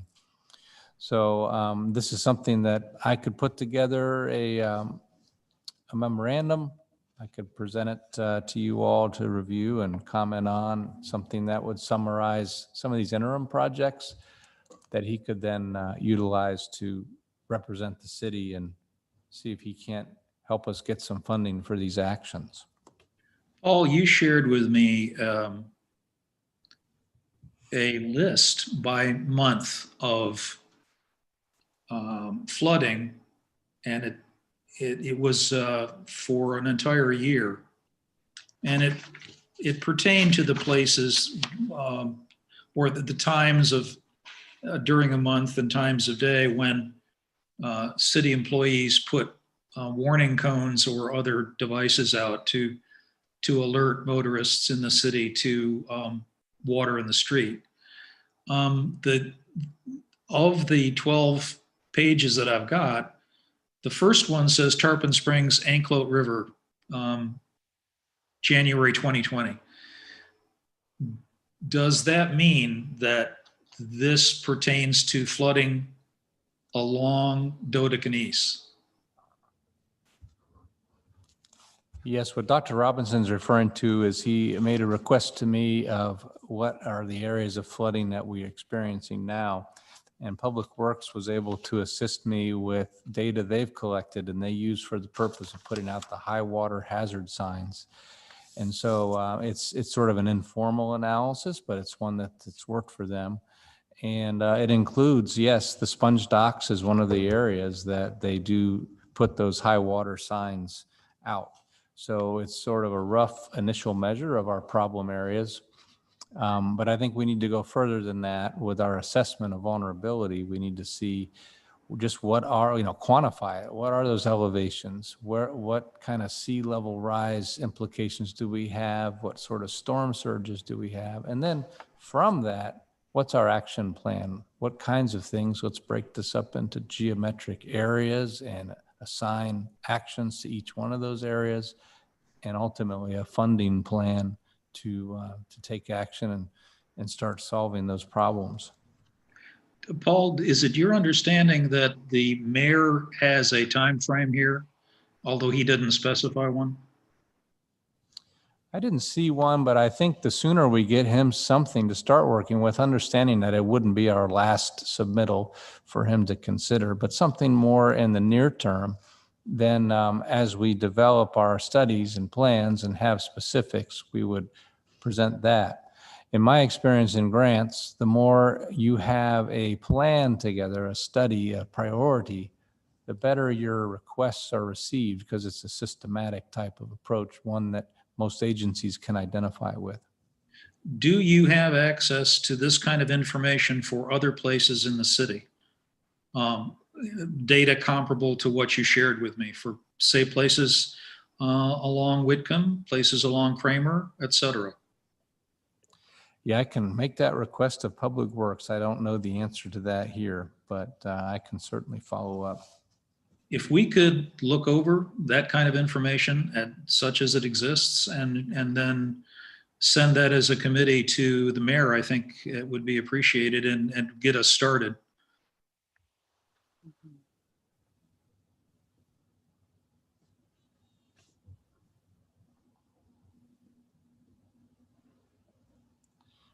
Is there any interest in those other areas, the things that we know now in terms of study for tree canopy assessments?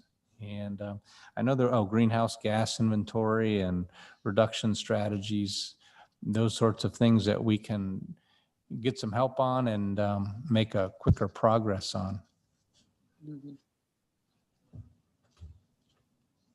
I think the tree canopy assessment is would be an excellent addition.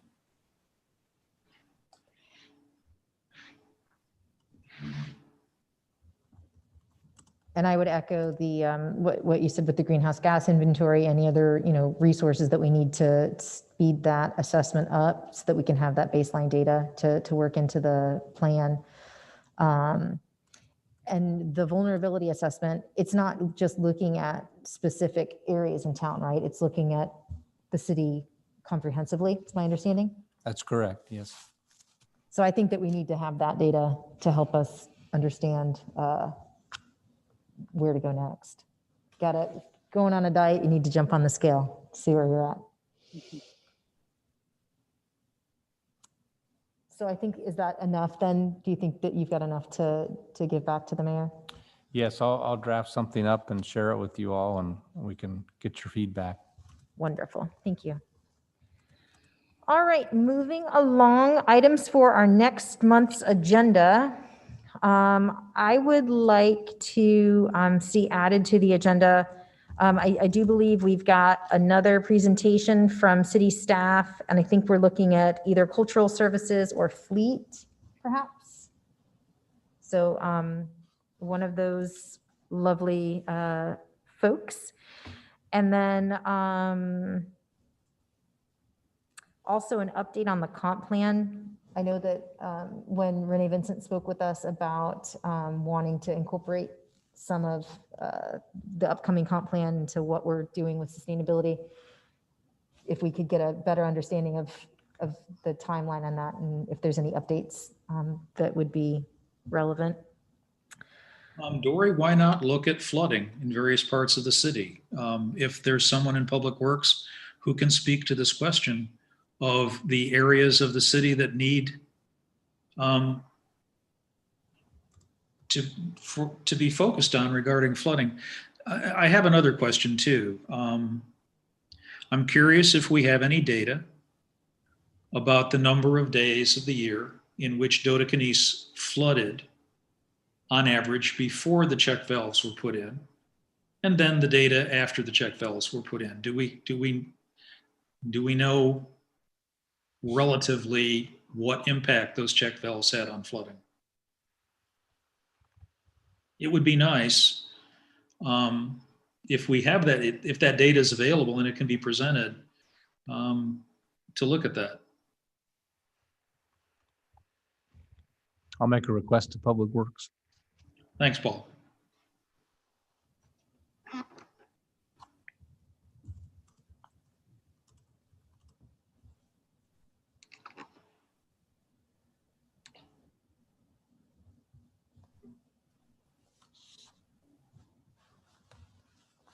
And then any other additions you guys would like to see for the next agenda?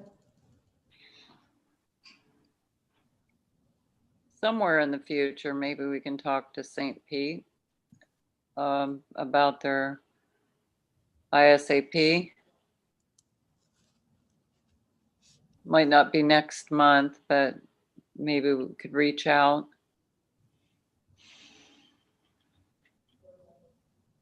And in conjunction with the flooding, is there a list of projects that are being worked on right now? Like, I know that there is a project that is being worked on at the end of the street that I live on, a flood pond. That's, but it would be nice to see the list of other projects that are being worked on currently to help with areas that are known to have standing water on the road for extended periods. Mm-hmm.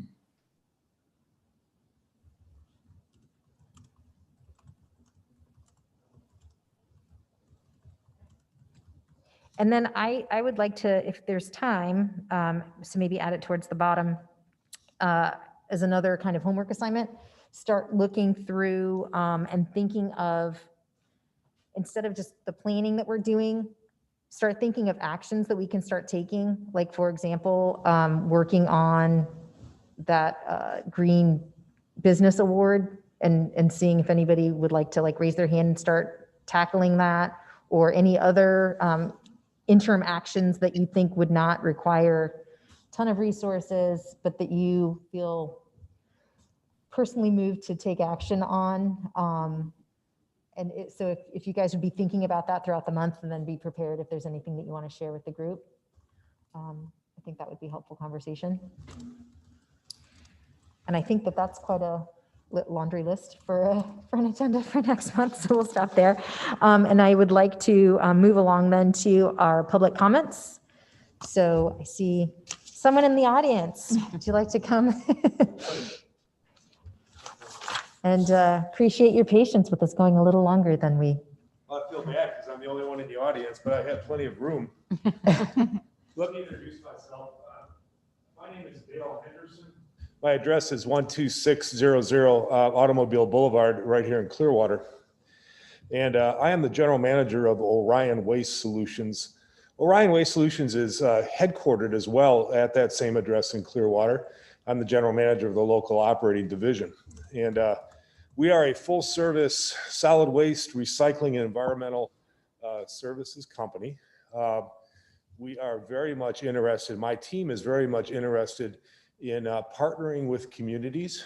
And environmental sustainability is one thing that we are very much in tune with, and to some degree experts at in our field. So my team is very energetic. We are managed by individuals with many, many, many years. I've got about 40 years of experience in environmental services. So I was at the commission meeting, I think it was yesterday, just the other night, to again introduce our company to the commission, the mayor and vice mayor, and wanted to come this evening just to offer our services. And you used the term partner earlier in the meeting.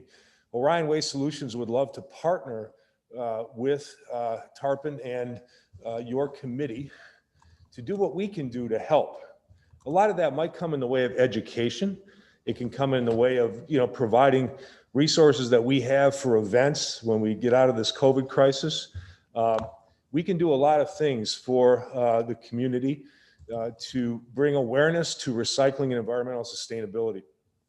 We have operations in 7 states and serve thousands of customers. So we've got some resources and certainly expertise that I think might be able to assist the community. So the purpose for me tonight is really to introduce myself and to introduce Orion Waste Solutions. And I will leave, I can leave right on this podium some business cards that have my contact information. If we can be of service, please call upon us. We'd love to partner and bring our expertise and help where we can. So that is my introduction speech, and I do appreciate you guys allowing me to come to the meeting tonight. Thank you for taking the time to come and speak with us. Very much appreciated. And yeah. Absolutely. There's a few business cards here, and I'll say good evening. Good man. Do we have any other, we don't have anyone else physically here in the public. Do we have anyone that's joined us via Zoom? We do not have any public in attendance at this time. All right, thank you. Then I'll turn it over to staff comments. And I just want to, before I forget, there was the email from the woman from ICLEI that came this afternoon that we didn't have a chance to talk about. So if you could, if you, I don't want to put you on the spot too much, but. No, I'd be happy to mention. So we were invited to be possibly a partner with another coastline assessment. And at first I was hesitant to say, yes, let's do this because we just put a grant in for the state. But I think these things can actually work together. And if it doubles our chances of getting some assistance, then that would be great. But this would be a partnership with the NOAA, and they're going to do some coastal modeling. And we've been asked if we'd be interested in putting our city in as one that's interested in partnering if they get this NOAA grant. So that's something that we've, indicated we are interested in, and we would find out about that, I think, sometime before April. So I will follow up with any more news on that. Mhm. I also actually just wanted to circle back to those mangroves, just a little bit more detail. So I will let Shannon know that we are interested in moving forward and purchasing those. But just so you guys know, typically she had mentioned that she ordered those 45 days prior to the event. But there's also a couple questions that I was looking at in my emails as well that we'll have to answer in the meantime. So as we progress forward, I will keep you guys updated on that. Ashley, I could only hear part of that. Could you just Sure. hear So the summary? Yeah, so I was just letting everyone know that I was going to speak with Shannon and let her know that you guys are interested in moving forward with those mangroves. But I did want to let you know, since out to 2021, that she typically orders the giveaways 45 days prior to the event. And there were a couple questions as well that we're going to have to follow up on in the meantime. So I will let you guys know as we progress forward. Great. As someone who has tried to grow red mangroves off my seawall many times, I look forward to learning from Shannon how to do it.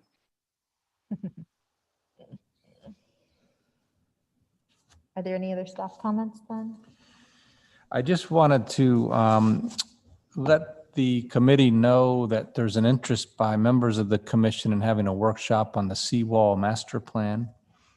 I also heard interest in a workshop on homelessness, and I wanted the committee to know that that interest is there, and I encourage you to monitor upcoming agendas. This is something that would probably happen after the first of the year.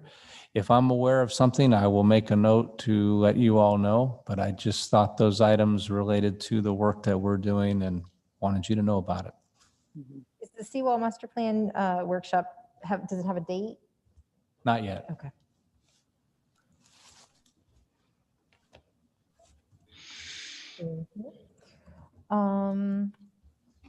Committee comments. Dory, I've had some conversations with Father Athanasios Heros, who's the dean of St. Nicholas Cathedral. I approached him to be a champion in our community outreach program, and he came back with a counter proposal. He said, would your committee be interested in co-sponsoring a symposium? It would be something like climate change and God's creation. And he envisioned having a member of the clergy speak about the moral aspects, having a scientist speak about the scientific aspects, having a business person, etc.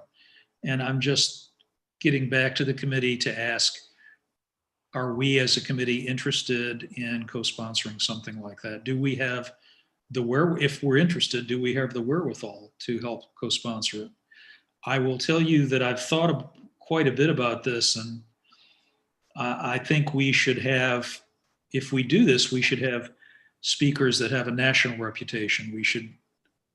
I'm thinking of someone like Dr. Catherine Hayhoe, who is both a climate scientist and an evangelical Christian. She's speaking tomorrow at, well, you could look her up on TED Talk. She has several if you want to know more about him. And I was thinking, Repeat the name.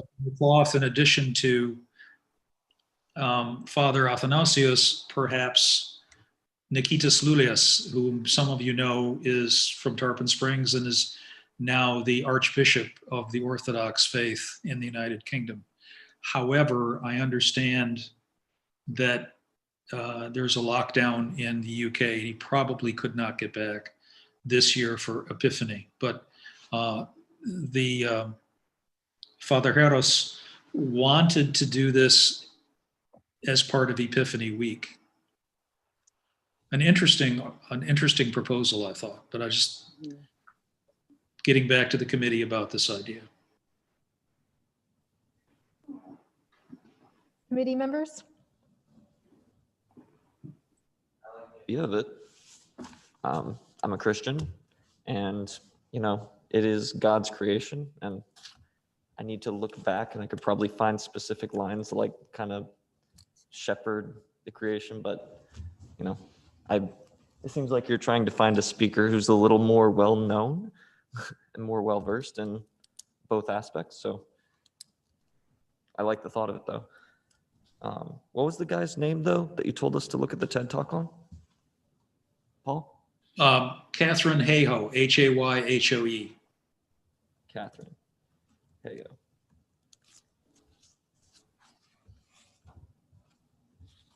I think the idea of this kind of panel with recognized speakers would be very exciting. I had attended events like this when I lived in Seattle. I heard David, I'm spacing his name out, Diana Macy, who is a scholar of Buddhism and general systems theory and deep ecology. She spoke with David Corwin, who wrote When Corporations Rule the World, and Bandana Shiba. There have been, a lot of panels that I've gone to in the past that really were a broad range of ideas that are out there supporting our stewardship of creation. And I think it's an exciting concept to move forward with. It might not be the right timing, but for the future, It seems like the wrong it's a time great for idea. like Thanksgiving, et cetera. But anyway, yeah, you're right. But yeah, what does the rest of the committee think about this as something we could co-sponsor? Is there, I guess legally, I would want to, is there like an issue with like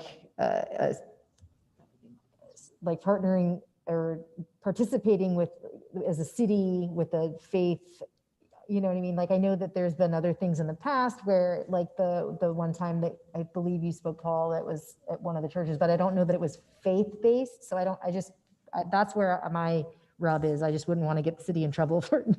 Yeah, I was going to hear from the rest of the committee, but I was going to say, this committee is affiliated with the city, and the city may have some limitations in terms of how it can, especially when I hear the word co-sponsor. Usually when I hear sponsor, I think of money.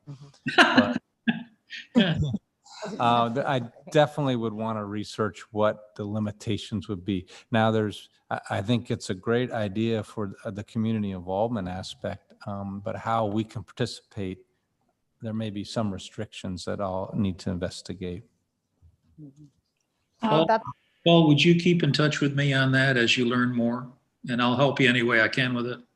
Thank you. Yes, I will.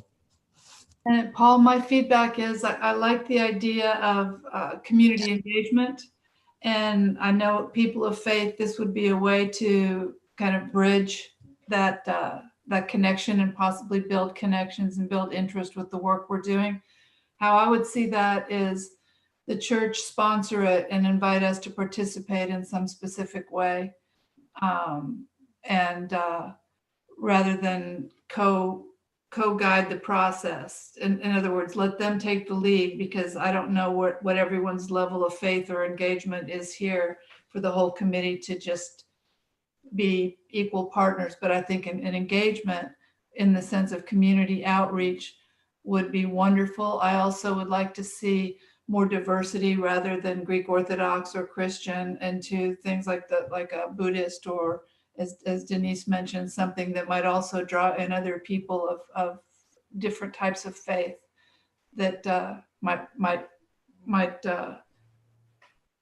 build our audience, if you will, and build our engagement and connection. Be ecumenical and possibly bridge the gap between science and spirituality. Yes, something like that. We are Epiphany City, and of course, Epiphany is the really an Orthodox celebration, and so it's logical that he suggested it with Epiphany Week, when there will be a huge influx of people from the Orthodox faith. I agree with you. Diversity is always, when in doubt, always include. But I think he's suggesting it to be part of Epiphany Week, which will bring a lot of people from the faith to Tarpon Springs. I see. Yes, that I spaced that out for some reason, that this was aligned with the I PIF. may not have said it very clearly. It may not be your ears, it may be me. So that definitely puts a specific flavor on it. Yes, definitely. So Yeah. thank you, Paul, for bringing that forward, though. Thank you. You're welcome. Thank you, Paul. Yeah, I definitely think that all of these types of different ways to engage the community are welcome and worthy of conversation, and just have to kind of work through how we're able to engage where we can. So I would be curious to hear back as well. But I think maybe along the lines of what was suggested, that they kind of run the train and we have an ability to kind of plug in a little bit and just explain what we're working on, and how that ties together with what the other speakers would be talking about, something like that. All right, I forgot to mention, and I know I'm going out of order, but when we were talking about trying to look at meetings with staff, I didn't get any feedback from our committee about availability for meetings. I don't think that we really want to go any longer than 2 hours for a meeting, because see, look what happens at 2.5 hours. I can't even speak correctly. But if we were to try to schedule some things with staff, I know the reason that we have our meetings always in the evening was to incorporate people that their work schedules.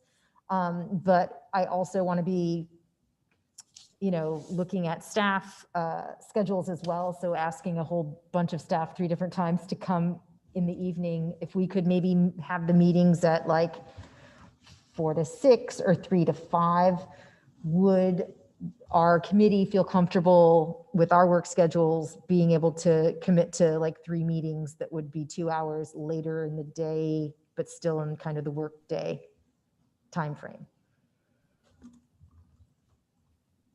I don't have a problem with that. Yeah, I'm fine with that. Okay, I'm fine with that. Yeah, me too. excellent. Okay, I just, thank you. I like I said, I forgot to ask that earlier, and I just kind of wanted to gauge everybody's temperature on that. So, all right, well then I don't think, unless anybody else has any other committee comments that they'd like to make. I'm looking over at my online book. 8:30. Then if we could have a motion to adjourn at 8:30. Motion to adjourn. Second. All in favor? Aye. Aye. Thank you. Have a wonderful month, everyone. Good night. Happy Thanksgiving. Happy Thanksgiving. Happy Thanksgiving. Oh, shoot. Denise, are you still there? I need to- Yes. Do you guys have any mulberry saplings? I'll ask Jim. I mean, we took one down to St. Pete for one of our kids, but I'll check on it.